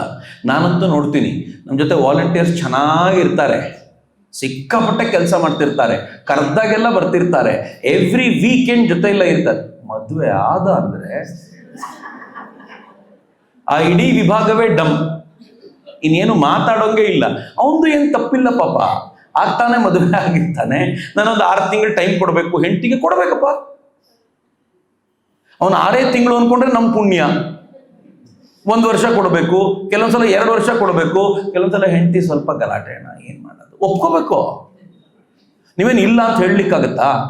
ಮೊದಲಾದ್ರೆ ಅವನು ಫೋನ್ ತೆಗೆದು ಮೆಸೇಜ್ ನೋಡ್ತಾನೆ ಅಂತಂದ್ರೆ ಏನೋ ಇದೇ ಮೆಸೇಜನ್ನ, ಇಲ್ಲ ಗುರುಮಾರದ್ರದ್ದೇನೋ ಮೆಸೇಜ್ ಇರುತ್ತೆ, ಇಲ್ಲ ಏನೋ ಕೆಲಸದ ಮೆಸೇಜ್. ಈಗ ಹಂಗಿಲ್ಲ, ಫೋನ್ ತೆಗೆದ್ರೆ ಯಾವ ವಸ್ತು ಚೀಪಲ್ಲಿ ಸಿಗುತ್ತೆ ಅಂತ ಹುಡುಕ್ತಿರ್ತಾನೆ. ಹೆಂಡತಿ ಹೇಳಿರ್ತಾನ ಅವನಿಗೆ, ಇದು ತಗೊಂಬ, ಅನಿವಾರ್ಯ ಪಾಪ ಅವನಿಗೆ. ಇದು ಹೆಂಗ್ ಆಗ್ಬಿಡುತ್ತೆ ಅಂತಂದ್ರೆ ಆ ಬಂಧನ ಇರುತ್ತಲ್ಲ, ಅವನನ್ನ ಮುಖ್ಯವಾಹಿನಿಯಿಂದ ದೂರ ದೂರ ದೂರ ಕರ್ಕೊಂಡು ಹೋಗ್ತಿರತ್ತೆ. ಆಯ್ತು, ಅವನು ಅನ್ಕೊಂಡಿರ್ತಾನೆ 1 ವರ್ಷ ಆಮೇಲೆ ಎಲ್ಲವೂ ಮತ್ತೆ ಸಮಾಜದ ಕೆಲ್ಸಕ್ಕೆ ಬರಬೇಕು ಅಂತ. ಮಗು ಆಗ್ಬಿಟ್ರೆ ಇನ್ನು 20 ವರ್ಷ ಇನ್ನೇನು ಆ ಕಡೆ ಈ ಕಡೆ ನೋಡುವಂಗೆ ಇಲ್ಲ. ಅದಕ್ಕೆ ಯಾವುದೇ ಸಂಘಟನೆಗಳು, ಯೂತ್ ಸಂಘಟನೆಗಳು ಕಾಲಕ್ರಮದಲ್ಲಿ ವೀಕ್ ಆಗ್ತವೆ. ಯಾಕೆ ಅಂತಂದ್ರೆ ಯುವಕರು ಮದುವೆ ಆಗ್ತಾರೆ. ಅಂದ್ರೆ ಈ ಕಾರಣಕ್ಕೆ ನಾನು ಯಾಕೆ ಇದನ್ನು ಹೇಳ್ತಿದ್ದೀನಿ ಅಂತಂದ್ರೆ, ಆ ಒಟ್ಟಾರೆ ಸಾಂಸಾರಿಕ ಬದುಕಿನಲ್ಲಿ ಭಗವಂತನ ಕಡೆ ಕಣ್ಣಿಡೋದು ಬಹಳ ಕಷ್ಟ ಅಂತ. ಒಂದು ಪಾಪ್ಯುಲರ್ ಕಥೆ ಇದೆ. ಮದುವೆ ಆಗಿರೋನು, ಮದುವೆ ಮಕ್ಕಳಾಗಿರೋನು ಭಗವಂತನ ಧ್ಯಾನ ಮಾಡಬೇಕು ಅಂತ ಕೂತಂತ ಡಿಸೈಡ್ ಮಾಡಿ, ನಂಗೆ ಆಗ್ತಾನೆ ಇಲ್ಲ, ಮೊದಲು ಎಷ್ಟು ಚೆನ್ನಾಗಿ ಧ್ಯಾನ ಮಾಡ್ತಿದ್ದೆ, ಈಗ ಧ್ಯಾನ ಮಾಡದೆ ನಾನು ಇವತ್ತು ಅಂತ ಬೆಳಗ್ಗೆ ಎದ್ದು ಕೂತು 1 ನಿಮಿಷಕ್ಕೆ ಹೆಂಡತಿ ಕೇಳಿದಂತೆ, ರೀ ಅದು ಕೊತ್ತಂಬರಿ ತರ ಕೇಳಿದೆ ತಂದ್ರ. ಪಾಪ ಅವನು ದೇವ್ರ ಕೋಣೆಯಲ್ಲಿ ಕೂತಿದ್ದಾನೆ. ಆ ಕಡೆಯಿಂದ ಮಗ ಹೇಳ್ತಾನಪ್ಪ, ಫೀಸು ಡ್ಯೂ ಇದೆ, ನೆನ್ನೆ ಕಟ್ಟಬೇಕಾಗಿತ್ತು, ಇವತ್ತು ಹೋದ್ರೆ ಬೈತಾರೆ. ಪಾಪ ಕೂತಿದ್ದಾನಲ್ಲಿ, ಈಗ ತಾನೇ ಹೋಗಿ ಕೂತಿದ್ದಾನೆ, ಇಷ್ಟು ಸಾಲದು ಅಂತ ಅವನ ಅತ್ತೆ ಬೇರೆ ಮನೆಗೆ ಬಂದಿದ್ದಾಳೆ. ಅವಳು ಹೇಳ್ತಾಳೆ, ಅಯ್ಯೋ ನಮ್ಮ ಕಾಲದಲ್ಲೆಲ್ಲ ಮಾಡ್ಬೇಕಾದ್ದನ್ನು ಮಾಡಿ ಧ್ಯಾನ ಮಾಡ್ತಿದ್ರಪ್ಪ, ಇವಾಗ ಹಿಂಗೆ ಇಲ್ವೇ ಇಲ್ಲ, ಸತ್ತ ಇವ. ಅವನಿಗೆಲ್ಲ ಅನಿಸಿ ಫೈನಲಿ ಇನ್ನಂಗಿದ್ರೆ ಸಹವಾಸ ಬೇಡ ಅಂತೇಳಿ ಇವ್ರ ಜೊತೆ ಜಗಳ ಮಾಡ್ಕೊಂಡು ಕಾಡಿಗೆ ಹೋದಂತೆ. ಯಾವುದೋ ಒಂದು ಮರದ ಕೆಳಗೆ ಕೂತಿದ್ದ, ಒಂದು ಇಲಿ ಬಂದು ಅವನ ಪಂಚೆ ತಿನ್ಲಿಕ್ಕೆ ಶುರು ಮಾಡ್ತಂತೆ. ಇಲ್ಲಿಂದ ಆಚೆಗೆ ಇರೋದು ಸ್ಟೋರಿ. ಇಲಿ ಬಂದು ಪಂಚೆ ತಿನ್ಲಿಕ್ಕೆ ಶುರು ಮಾಡಿದಾಗ ಅನ್ನಿಸ್ತು, ಛೇ ಇಲ್ಲಿ ಬಂದ್ರೆ ಇಲಿ ಕಾಟ, ಈ ಪಂಚೆ ಹಾಳಾಗೋದ್ರೆ ನಾನು ಧ್ಯಾನ ಮಾಡೋದು ಹೆಂಗೆ ಅಂತ ಹೇಳಿ ಅವನ ಬೆಕ್ ತಂದು ಇಟ್ಕೊಂಡಂತ. ಈ ಬೆಕ್ಕಿನ ಮಿಯಾವ್ ಸದ್ದಾಯ್ತು, ಅದಕ್ಕೆ ಹಾಲು ಬೇಕು. ಪಕ್ಕದ ಹಳ್ಳಿಯಲ್ಲಿ ಕೇಳ್ದ, ಬೆಕ್ಕಿಗೆ ಹಾಲು ಬೇಕು ಅಂದ್ರೆ ಏನ್ ಮಾಡ್ಬೇಕಾದ್ರೆ, ಏನ್ ಪ್ರತಿದಿನ ಕೊಡೋಕ್ಕಾಗತ್ತ, ಒಂದು ಹಸು ಸಾಕೊಂಡಿದ್ರು. ಇನ್ನೊಂದು ಹಸು ಕಟ್ಕೊಂಡ. ಈ ಹಸು ಹಾಲು ಕರಿಯೋದು ಯಾರು? ಅದಕ್ಕೆ ಪ್ರತಿನಿತ್ಯ ಕೊಡೋರು ಯಾರು? ಹಳ್ಳಿ ಜನ ಸ್ವಲ್ಪ ದಿನ ನೋಡಿ ಹೇಳಿದ್ರು, ಸ್ವಾಮಿಗಳೇ ಒಂದು ಮದುವೆ ಆಗ್ಬಿಡಿ, ಅವಳು ಚೆನ್ನಾಗಿ ನೋಡ್ಕೊತಾಳೆ. ಸರಿ ಅನ್ನಿಸ್ತು ಅವನಿಗೆ. ಆ ಹಳ್ಳಿಯಲ್ಲೇ ಇರೋ ಒಂದು ಪಾಪದ ಹೆಣ್ಮಗಳನ್ನ ಚೆನ್ನಾಗಿ ನೋಡ್ಕೊತಾಳೆ ಹಸುನ ಅಂತ ಮದುವೆ ಆದ. 2 ವರ್ಷದಲ್ಲಿ ಮಕ್ಕಳ ಮತ್ತೆ ಕಂಟಿನ್ಯೂ ಚಕ್ರ.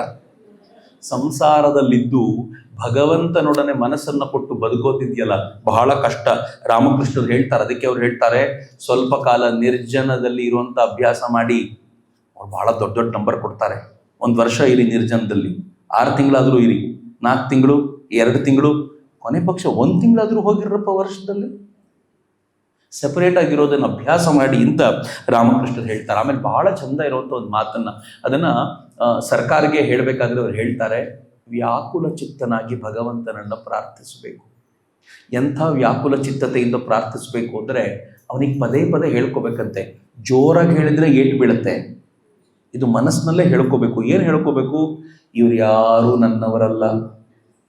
ಹೆಂಡತಿ ಮಕ್ಕಳನ್ನ ಅಥವಾ ಹೆಣ್ಣಾಗಿದ್ರೆ ಗಂಡ ಮಕ್ಕಳನ್ನು ತೋರಿಸಿ, ಇವ್ರು ಯಾರು ನನ್ನವರಲ್ಲ, ನೀನೊಬ್ಬನೇ ನನ್ನವ, ಇವರೆಲ್ಲರೂ ನನ್ನ ಕೈ ಬಿಟ್ಟು ಹೋಗೋರು, ನನ್ನ ಕೈ ಹಿಡಿಯಬಲ್ಲವನು ನೀನೊಬ್ಬ ಮಾತ್ರ ಅಂತ ಪದೇ ಪದೇ ವ್ಯಾಕುಲ ಚಿತ್ತನಾಗಿ ಭಗವಂತನಿಗೆ ಹೇಳ್ಕೊಳ್ತಾ ಇರಬೇಕಂತ.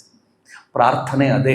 ಪ್ರಾರ್ಥನೆಯಲ್ಲಿ ಇನ್ನೇನು ಪ್ರಾರ್ಥನೆ ಅಲ್ಲ, ನಂಗೆ ಗೊತ್ತು ಭಗವಂತ ಇವ್ರು ಯಾರೂ ಅಲ್ಲ, ಎಲ್ಲರೂ ಜೊತೆಯಲ್ಲಿದ್ದಾರೆ ಅಂತ ಅನ್ಸುತ್ತೆ, ಇವರೆಲ್ಲರೂ ಕೈ ಕೊಡ್ತಾರೆ. ಆ ನಶ್ವರತೆಯ ಭಾವವನ್ನು ಬೆಳೆಸ್ಕೊಳ್ಬೇಕು ಅಂತ. ನೀವು ಯೋಚನೆ ಮಾಡಿ, ಈ ನಶ್ವರತೆಯ ಭಾವ ಹೆಂಗಿದೆ. ಅಕಸ್ಮಾತ್ ಆ ಭಾವ ಬರದೇ ಹೋದ್ರೆ ಕೆಲಸ ಮಾಡೋದು ಸಾಧ್ಯವಾ? ನಂಗೆ ಗೊತ್ತಿಲ್ಲ ನೀವು ಪೊಲಿಟಿಕಲ್ ಅಂತ ಕರಿತೀರೋ ಹೇಗೆ ಅಂತ. ನಾನು ನಿನ್ನೆ ರಾತ್ರಿ ಒಂಥರ ಅಪ್ಸೆಟ್ ಆಗ್ಬಿಟ್ಟೆ. ಒಂದು ಕ್ಷಣ ಅಪ್ಸೆಟ್ ಯಾಕಾಗ್ಬಿಟ್ಟೆ ಗೊತ್ತಾ? ಈ ದೇಶದ ಪ್ರಧಾನಿ, ಕೆಲವು ಪಡ್ಡೆ ಹುಡುಗರು,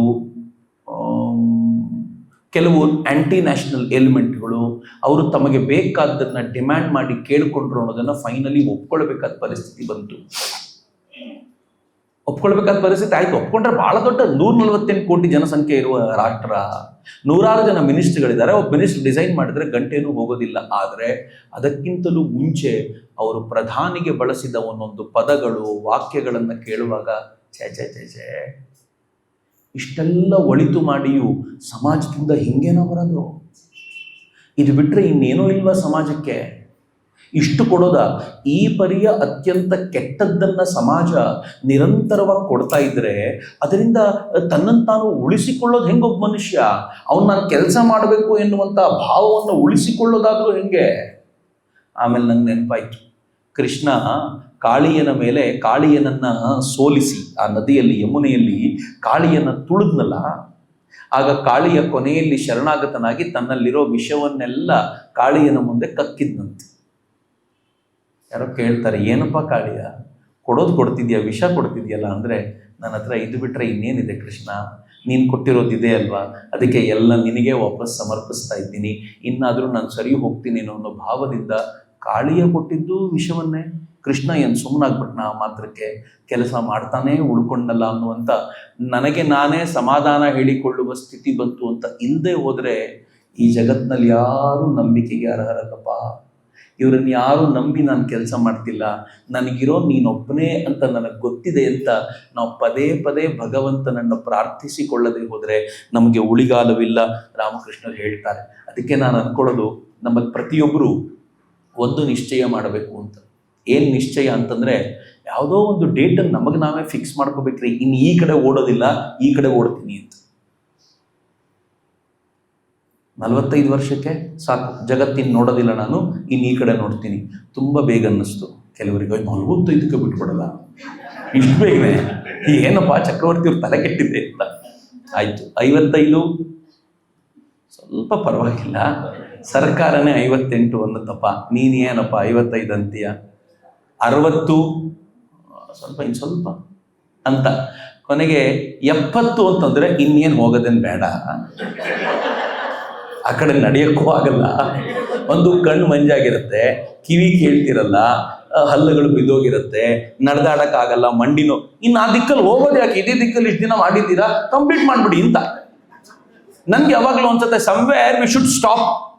ಈ ದಿಕ್ಕಲ್ಲಪ್ಪ, ಸಾಕು, ಈ ದಿಕ್ಕಲ್ಲಿ ಮಾಡಬೇಕಾಗಿರೋದಷ್ಟು ಆಗಿದೆ, ಇದು ಯಾವುದೂ ಅಲ್ಲ, ಇನ್ನು ನೀನೊಬ್ಬನೇ, ಅದಕ್ಕೆ ಹೋಗ್ತೀನಿ ಅಂತ. ಅದಕ್ಕೆ ನಮ್ಮಲ್ಲಿ ಏನು ಮಾಡಿದ್ರು ಗೊತ್ತಾ, 25 ವರ್ಷಗಳ ಬ್ರಹ್ಮಚರ್ಯ, 25 ವರ್ಷಗಳ ಗಾರ್ಹಸ್ಥ್ಯ, 50 ವರ್ಷ ಆದ್ಮೇಲೆ ವಾನಪ್ರಸ್ಥ ಆಯ್ತು, ಇದು ಮುಗಿತು, ಈ ಕಡೆಗಿನ್ನು 75 ಆದ್ಮೇಲೆ ಸನ್ಯಾಸ, ಟೋಟಲಿ ಸ್ಟಾಪ್, ಇನ್ನೇನೂ ಇಲ್ಲ ಅಂತ ವ್ಯವಸ್ಥಿತವಾಗಿ ಮಾಡಿದ್ರು. ನಾವು ಅದನ್ನೆಲ್ಲ ಮೀರಿ ನಿಂತ್ಬಿಟ್ವಿ ಅಂತ. ಈ ಸಂಸಾರಿಗಳು ಯಾರು ಇದನ್ನ ದೃಢಚಿತ್ತರಾಗಿ ಮಾಡ್ತಾರೋ ಅವರನ್ನ ವೀರಪುರುಷರು ಅಂತ ರಾಮಕೃಷ್ಣರು ಕರೀತಾರೆ. ನಮ್ಮಲ್ಲಿ ಯಾರ ವೀರಪುರುಷರು ಅಂತ ನಾವು ನಾವೇ ಗುರುತಿಸ್ಕೋಬೇಕು. ನಾನು ವೀರಪುರುಷನ, ನಾನು ಇಲ್ಲೇ ಸಿಕ್ಕಾಕೊಂಡು ಒದ್ದಾಡ್ತಿದ್ದೀನ, ಆ ಕಡೆಗೆ ಹೋಗ್ತಾ ಇದ್ದೀನ ಅನ್ನೋದನ್ನ ನಾವು ಯೋಚನೆ ಮಾಡಬೇಕು ಅಂತ ರಾಮಕೃಷ್ಣರು ಹೇಳ್ತಾರೆ. ಆಮೇಲೆ ಕೇಳ್ತಾರೆ, ಬಹುಶಃ ನನ್ನ ಸಮಯ ಈ ಅವಧಿ ಮುಗಿತಾ ಬಂತು, ನಾನು ಕೊನೆಯದಾಗಿ ಈ ಮಾತುಗಳಿಗೆ ಬರ್ತೀನಿ. ರಾಮಕೃಷ್ಣರು ಹೇಳ್ತಾರೆ, ಸಂಸಾರಿಗೆ ಜ್ಞಾನ ಸಿಗುತ್ತಾ ಅಥವಾ ಸನ್ಯಾಸಿಗಳಿಗೆ ಮಾತ್ರವಾ? ರಾಮಕೃಷ್ಣರು ಹೇಳ್ತಾರೆ, ಸಂಸಾರಿಗಳಿಗೂ ಜ್ಞಾನ ಸಿಗತ್ತೆ. ಸನ್ಯಾಸಿಗಳಿಗೆ ಯಾವ ಜ್ಞಾನ ದೊರಕುತ್ತೋ ಸಂಸಾರಿಗಳಿಗೂ ಅದೇ ಜ್ಞಾನ ದೊರಕತ್ತೆ, ಯಾವ ಅನುಮಾನವೂ ಇಲ್ಲ. ಯಾವ ಜ್ಞಾನ? ಯಾವ ಜ್ಞಾನದಿಂದ ಈ ಪ್ರಪಂಚದ ಮೇಲಿನ ಮೋಹ ಪರಿಪೂರ್ಣವಾಗಿ ತೊಲಗಿ ಹೋಗುತ್ತೋ ಆ ಜ್ಞಾನ. ಅಕಸ್ಮಾತ್ ಅದೇ ತೊಲಗದೆ ಹೋದರೆ ಸಣ್ಣ ಸಣ್ಣ ಹಿಂಟು ಕೊಡ್ತಾನೆ ಭಗವಂತ. 500,000 ರೂಪಾಯಿ ನೋಟು ಬ್ಯಾನ್ ಆಗುವವರೆಗೂ ಅಯ್ಯೋ, ಒಂದು ನೋಟ್ ಅಂದರೆ ಏನು ಪ್ರೀತಿ ಇತ್ತು, ಈಗಲೂ ಪ್ರೀತಿ ಏನು ಕಡಿಮೆ ಆಗಲಿಲ್ಲ, ಆದರೆ ಅದು ಬ್ಯಾನ್ ಆಗಿರೋ ಟೈಮಲ್ಲಿ ಹೆಂಗಿತ್ತು ವೈರಾಗ್ಯ ನಮಗೆ, ಅಯ್ಯೋ ಈ ದುಡ್ಡು ಅರ್ಥವೇ ಇಲ್ಲಪ್ಪ ಇದಕ್ಕೆ ಅಂತ. ಕರೋನಾ ಬರುವವರೆಗೂ ನಾವೆಲ್ಲರೂ 100 ವರ್ಷ ಬದುಕೋದು ಗ್ಯಾರಂಟಿ ಅಂತ ಕೂತಿದ್ವಿ. ಕರೋನಾ ಬಂದ್ಮೇಲೆ ಗೊತ್ತಾಯ್ತು ಗ್ಯಾರಂಟಿ ಇಲ್ಲಪ್ಪ. ಕಣ್ಣಿಗೆ ಕಾಣದ ಒಂದು ವೈರಸ್ಸು ನಮ್ಮನ್ನ ಬಹಳ ಕೆಟ್ಟ ಪದ ಅನ್ನಿಸ್ಬೋದು, ನಾಯಿಗಿಂತ ಕಡೆಯಾಗಿರುವ ಸಾವಿನ ಕಡೆ ತಳ್ಳಬಹುದು ಅಂತ. ನಾನು ಈ ಮಾತನ್ನು ಹೇಳಿದರೆ ಅವರ ಪರಿವಾರಕ್ಕೆ ದುಃಖ ಆಗ್ಬೋದು, ಆದರೆ ಈ ದೇಶದ ಒಬ್ಬ ಮಿನಿಸ್ಟರು ಕರೋನಾ ಕಾಲದಲ್ಲಿ ತೀರ್ಕೊಂಡ್ರು. ಅವ್ರ ಮನೆಯವರಿಗೆ ಬಾಡಿ ಕೂಡ, ಮಿನಿಸ್ಟರ್, ವಾಸ್ ಅ ಮಿನಿಸ್ಟರ್ ಆಯ್ತಾ, ಬಾಡಿ ಕೂಡ ಸಿಗಲಿಲ್ಲ. ಬಾಡಿನ ಏನು ಮಾಡಿದ್ರು ಗೊತ್ತಾ? ಎಲ್ಲ ಕರೋನಾ ಪೇಷಂಟ್ಗಳ ಜೊತೆ ಒಂದು ಹಳ್ಳವನ್ನು ತೆಗೆದು ಅದರಲ್ಲಿ ತಳ್ಳಿಬಿಟ್ರು. ಟಿವಿಯಲ್ಲಿ ನೋಡಿದ್ವಿ ಅದನ್ನ. ನನಗೆ ಈಗಲೂ ಅದನ್ನು ನೋಡುವಾಗ ಒಳ್ಳೆ ಮನುಷ್ಯ, ನಮ್ಮ ಜೊತೆ ತುಂಬ ಒಳ್ಳೆ ರ್ಯಾಪೋ ಇದ್ದಂಥ ಮನುಷ್ಯ. ನನಗೆ ಬಹಳ ಬೇಜಾರು ಅನ್ಸುತ್ತೆ, ಛೇ ಬದುಕು ಇಷ್ಟೇನಾ? ಏನು ಎಲ್ಲರೂ ಅವಾಗ ಡಿಸೈಡ್ ಮಾಡಿದ್ರು, ಇಲ್ಲಪ್ಪ ಇನ್ನು ಮುಂದೆ ದೇವ್ರ ಪೂಜೆ ಮಾಡಬೇಕು, ಇನ್ನು ಮುಂದೆ ನಾವು ಈ ಥರದ ಚೆನ್ನಾಗಿ ಕೇಳಬೇಕು. ಏನು ಭಗವದ್ಗೀತೆ ಕೇಳೋರ ಸಂಖ್ಯೆ ಲೆಕ್ಕ ಇಲ್ಲ ಅವಾಗ ಏನು ಪಾರಾಯಣ ಮಾಡೋರ ಸಂಖ್ಯೆ ಲೆಕ್ಕ ಇಲ್ಲ, ಏನು ದುರ್ಗಾ ಪಾರಾಯಣ ಕಲ್ತಿದ್ದು, ಆಗ ಏನು ಎಷ್ಟು ಜನ ಲಲಿತಾ ಸಹಸ್ರನಾಮ ಕಲ್ತಿದ್ದೆ, ಯಾಕಂದ್ರೆ ಉಳಿದು ಬಿಡ್ಬೇಕು ಅಂತ, ಹಿಂಗಾದ್ರೂ ಮಾಡಿ ಕಾಪಾಡ್ಬಿಡಪ್ಪ ಅಂತ. ದುರ್ಗಾ ಪಾರಾಯಣ ಮಾಡಿದ್ರೆ ಉಳಿದು ಬಿಡ್ತೀವಿ ಅನ್ನೋಂಥ ಭಾವ ಎಲ್ಲ ಇತ್ತು. ಆಗ ಎಲ್ಲ ಸೇರಿ ಹೆಂಗಾದ್ರೂ ಮಾಡಿ ಉಳಿಬೇಕು ಅನ್ನೋಂಥ ಹಠಕ್ಕೆ ಬಿದ್ದಂತ ಆಗ್ಬಿಟ್ಟಿತ್ತು. ಅಗ್ರಿ, ಫೈನ್ ಆಗ್ಲಿ. ಆದ್ರೆ ದುರಂತ ಏನ್ ಗೊತ್ತಾ? ಕರೋನಾ ಹೋಗಿ ನಾರ್ಮಲ್ ಆದ್ವಿ, ಎಲ್ಲ ಮರ್ತೋಯ್ತು. ಕರೋನಾಕ್ಕಿಂತ ಮುಂಚೆ ಸ್ವಲ್ಪ ಆದ್ರೂ ಭಗವಂತನ ಕಡೆಗೆ ಇತ್ತು. ಕರೋನಾ ಆದ್ಮೇಲೆ ಓಡ್ತಾ ಇದೀವಿ. ಯಾಕೆ ಓಡ್ತಾ ಇದೀವಿ ಗೊತ್ತಾ? ಯಾವತ್ ಸಾಯ್ತೀನೋ ಗೊತ್ತಿಲ್ಲ, ಓಡ್ಬಿಡೋಣ ಅಲ್ಲಿವರೆಗೆ. ರೀಸನ್ ಅದೇ. ಆದ್ರೆ ಯಾವತ್ ಸಾಯ್ತೀನೋ ಗೊತ್ತಿಲ್ಲ, ಭಗವಂತನ ಕಡೆಗೆ ಹೋಗೋಣ ಅಲ್ಲ, ಯಾವತ್ ಸಾಯ್ತೀನೋ ಗೊತ್ತಿಲ್ಲ, ಓಡ್ಬಿಡೋಣ ಅಂತ. ನೀವು ಈ ದೇಶದ, ಜಗತ್ತಿನ ಯಾವುದೇ ಟೂರಿಸ್ಟ್ ಸ್ಪಾಟ್ಗಳನ್ನ ನೋಡಿ, ವೀಕೆಂಡ್ಸ್ ಅಲ್ಲಿ ಖಾಲಿ ಇರಲ್ಲ. ಏನ್ ಟೂರಿಸ್ಟ್ ಸ್ಪಾಟ್ ಅಲ್ಲಿ ದುಡ್ಡು ಮಾಡ್ತಿದ್ದಾರೆ ಅಂತಂದ್ರೆ ಇಮ್ಯಾಜಿನ್ ಮಾಡ್ಲಿಕ್ಕೆ ಆಗದೆ ಇರೋಷ್ಟು ದುಡ್ಡು ಮಾಡ್ತಾ ಇದ್ದಾರೆ. ಅಷ್ಟು ದುಡ್ಡು ಹರಿತಾ ಇದೆ. ಯಾಕೆ ಅಂದ್ರೆ ಜನ ಡಿಸೈಡ್ ಮಾಡ್ಬಿಟ್ಟಿದ್ದಾರೆ, ಇನ್ನು ಕೂತ್ಕೊಳ್ಳಲ್ಲ, ನಾನು ಎಷ್ಟು ಸಾಧ್ಯವೋ ಅಷ್ಟು ಓಡ್ಬಿಡ್ತೀನಿ, ಸಾಯೋಕ್ಕಿಂತ ಮುಂಚೆ ಓಡ್ಬಿಡೋಣ ಅಂತ. ಸೊ ಹೀಗಾಗಿ ನನಗೆ ಕೆಲವೊಂದ್ಸಲ ಅನ್ಸುತ್ತೆ, ಜ್ಞಾನ ಇದೆಯಲ್ಲ, ಈ ಕಡೆಗೋ ಎನ್ನುವ ಜ್ಞಾನ ಅದು ಸಿಗುತ್ತಾ? ರಾಮಕೃಷ್ಣರು ಹೇಳ್ತಾರೆ, ಖಂಡಿತವಾಗಿಯೂ ಸಿಗತ್ತೆ. ಯಾವ ಜ್ಞಾನ ಸನ್ಯಾಸಿಗೆ ಸಿಗುತ್ತೋ ಅದೇ ಜ್ಞಾನ ಸಂಸಾರಿಗೂ ಸಿಗುತ್ತೆ. ಆದರೆ ಸಂಸಾರಿ ಸ್ವಲ್ಪ ಎಚ್ಚರಿಕೆಯಿಂದ ಇರಬೇಕಾಗತ್ತೆ, ಹೆದರಿಕೆಯಿಂದ ಇರಬೇಕಾಗತ್ತೆ. ಯಾಕೆ ಅಂದರೆ ಅವನು ಕಾಮಕಾಂಚನಗಳ ನಡುವೆ ಇರ್ತಾನೆ. ಹಿಂಗಾಗಿ ಸ್ವಲ್ಪ ಎಚ್ಚರಿಕೆ. ಏನು ಸಂಸಾರಿ ಬೇಡ ಅಂದ್ರೂ ದುಡಿದೇ ಇರೋಕ್ಕಾಗತ್ತಾ? ಸಂಸಾರಿ ಬೇಡ ಅಂದ್ರೂ ಹಣದ ಲೆಕ್ಕ ಇಡದೆ ಇರೋಕ್ಕಾಗತ್ತಾ? ಸನ್ಯಾಸಿಗಳು ಹಣದ ಲೆಕ್ಕ ಇಡಲ್ಲ ಅಂತ ಡಿಸೈಡ್ ಮಾಡ್ಬಿಡ್ಬೋದು. ಸಂಸಾರಿಗಳಂಗೆ ಮಾಡ್ಲಿಕ್ಕಾಗೋದಿಲ್ಲ. ಅವರೆಲ್ಲ ಲೆಕ್ಕ ಇಟ್ಟು ಮುಂದಿನ ತಿಂಗಳಿಗೆ ಎಷ್ಟು, ನೆಕ್ಸ್ಟ್ ಏನು, EMI ಎಷ್ಟು, ಎಲ್ಲ ಬೇಡ ಅಂದ್ರೂ ತಲೆಯಲ್ಲಿ ಕಾಂಚನ ಇದ್ದೇ ಇರುತ್ತೆ, ಬೇಡ ಅಂದ್ರೂ ತಲೆಯಲ್ಲಿ ಕಾಮಿನಿಯ ಭಾವ ಇದ್ದೇ ಇರುತ್ತೆ. ಇವಿಷ್ಟು ಸೇರ್ಕೊಂಡೇ ಇರುತ್ತೆ. ಹೀಗಾಗಿ ಎಚ್ಚರಿಕೆಯಿಂದಿರಬೇಕು. ಹಂಗಂದ್ರೆ ರಾಮಕೃಷ್ಣರು ಹೇಳ್ತಾರೆ, ಮಸಿ ತುಂಬಿದ ಕೋಣೆಯಲ್ಲಿ ನಾನು ವಾಸ ಮಾಡ್ತೀನಿ ಅಂದ್ರೆ ಬೇಡ ಅಂದ್ರೂ ಮೈಗೆ ಸ್ವಲ್ಪ ಮಸಿ ತಾಕತ್ತೆ. ರಾಮಕೃಷ್ಣರ ಈ ಎಕ್ಸಾಂಪಲ್ ಬಹುಶಃ ಅದನ್ನು ಹೇಳಿದ್ರೆ ನಾನು ಮುಗಿಸ್ಬೋದು. ನಂಗೆ ಬಹಳ ಇಷ್ಟ ಆಗುತ್ತೆ ಆ ಎಕ್ಸಾಂಪಲ್. ರಾಮಕೃಷ್ಣರು ಏನು ಹೇಳ್ತಾರೆ ಅಂತಂದ್ರೆ, ಭತ್ತದಿಂದ ಅರಳು ಮಾಡ್ತೀವಲ್ಲ, ಭತ್ತವನ್ನ ಅರಳು ಮಾಡ್ಲಿಕ್ಕೆ ಹಾಕಿದ ಮೇಲೆ ಕೆಲವು ಅರಳಾಗಿ ಹಾರಿ ಬಿಡುತ್ತವಂತೆ ಬಾಣಲೆಯಿಂದ. ಯಾರಾದ್ರೂ ಅರಳು ನೋಡಿದವ್ರಿಗೆ ಗೊತ್ತಿರುತ್ತೆ. ಆ ಅರಳು ಆಗುವಾಗ ಅರಳು ಹಾರತ್ತೆ. ಇದಕ್ಕಿಂತ ಚೆನ್ನಾಗಿ ಹೇಳಬೇಕು ಅಂತಂದ್ರೆ, ಪಾಪ್ಕಾರ್ನ್ ಮಾಡ್ತಾರಲ್ಲ, ಪಾಪ್ಕಾರ್ನ್ನ ನೀವು ಬಾಣ್ಲಿಲ್ ಹಾಕಿ ಮಾಡೋದಾದ್ರೆ ಅಲ್ಲಿ ಗೊತ್ತಾಗೋದಿಲ್ಲ ನಮಗೆ. ಬಾಣ್ಲಿಲ್ ಹಾಕಿ ಮಾಡೋದಾದ್ರೆ ಕೆಲವು ಪಾಪ್ಕಾರ್ನ್ ಸಿಡಿದು ಹಾರತ್ತೆ, ಇನ್ನೂ ಕೆಲವು ಪಾಪ್ಕಾರ್ನ್ ಅಲ್ಲೇ ಅರಳಿ ಅಲ್ಲೇ ಇರುತ್ತೆ. ಆಯ್ತಾ? ಈ ಸಿಡಿದು ಹಾರಿರೋ ಪಾಪ್ಕಾರ್ನು ಸನ್ಯಾಸಿಗಳಿದ್ದಂತೆ. ಅವು ಸಿಡಿದು ಆಚೆ ಹೋಗ್ಬಿಡ್ತವೆ, ಒಂದು ಚೂರು ಮಸಿ ತಾಕಿರೋದಿಲ್ಲ ಅದಕ್ಕೆ. ಈ ಅಲ್ಲೇ ಇರುತ್ತಲ್ಲ, ಅದು ಅಲ್ಲೇ ಇರೋದ್ರಿಂದ ತಳ ಸ್ವಲ್ಪ ಸೀದಿರುತ್ತೆ. ಆದ್ರೆ ಅವು ಚಂದ ಅರಳಿರುತ್ತೆ ಅಂತ. ಏನ್ ಚೆನ್ನಾಗಿದೆ ನೋಡಿ. ಅದು ಬಾಣಲೆ ಬಿಟ್ಟು ಹೋಗಿರಲ್ಲ, ಬಾಣಲೆಯಲ್ಲಿ ಇರುತ್ತೆ. ಇದು ಬಾಣಲೆಯಿಂದ ಹಾರಿ ಬಿಟ್ಟಿರೋದ್ರಿಂದ ಒಂದಿನಿತು ಮಸಿ ತಾಕಿಸಿಕೊಳ್ಳದ ಕಪ್ಪಗಾಗದ ಅರಳಾಗಿರುತ್ತೆ. ಇದು ಸ್ವಲ್ಪ ಕಪ್ಪಗಾಗಿರುವಂತ, ಸ್ವಲ್ಪ ಕಪ್ಪು ತಾಕಿರುವಂತ ಅರಳಾಗಿರುತ್ತೆ. ಇಷ್ಟೇ ವ್ಯತ್ಯಾಸ. ಆದ್ರೆ ಇಬ್ಬರಿಗೂ ಜ್ಞಾನ ಸಿಗುತ್ತೆ. ಅಬ್ಬಾ, ಎಂತ ಧೈರ್ಯ ಕೊಟ್ಬಿಟ್ರು ಗುರು ಮಹಾರಾಜರು ಅಂತಂದ್ರೆ, ಏನೋ ಬೈ ಚಾನ್ಸ್ ನಾನು ಸನ್ಯಾಸಿ ಆಗ್ಲಿಕ್ಕೆ ಆಗ್ಲಿಲ್ಲ ಅಂದ್ರೆ ತಲೆ ಕೆಡಿಸ್ಕೊಳ್ಳೋ ಅಗತ್ಯ ಏನೂ ಇಲ್ಲ. ಸ್ವಲ್ಪ ಮಸಿ ಇರುತ್ತೆ, ಆದ್ರೆ ಒಳ್ಳೆ ಅರಳಾಗಿಯೇ ಹೊರಗೆ ಬರ್ತೀವಿ ಅಂತ ರಾಮಕೃಷ್ಣರು ಇಷ್ಟು ಧೈರ್ಯ ಕೊಟ್ಟ ಮೇಲೆ ಹೆದರದೇನಿಲ್ಲ. ಇನ್ನು ಅವರಿಗೆ ಶರಣಾಗಿ ಹೇಳಬೇಕು, ಜೊತೆಗಿದ್ದವ್ರು ಯಾರೂ ಬರೋದಿಲ್ಲ, ನೀನೊಬ್ಬನೇ ಜೊತೆಯಲ್ಲಿ ಬರ್ತೀಯಾ ಅಂತ ಅತ್ಯಂತ ಶ್ರದ್ಧೆಯಿಂದ ಅವರಿಗೆ ಸಮರ್ಪಿಸಿಕೊಂಡ್ರೆ ಬದುಕು ಸಾರ್ಥಕವಾಗತ್ತೆ ಅಂತ ನಾನು ಭಾವಿಸ್ತಾ ನನ್ನ ಮಾತುಗಳನ್ನ ದಿವ್ಯತ್ರಯರ ಚರಣಗಳಿಗೆ ಸಮರ್ಪಿಸ್ತೀನಿ. ಎಲ್ಲವೂ ಅವರಿಗೆ. ಜೈ ರಾಮಕೃಷ್ಣ.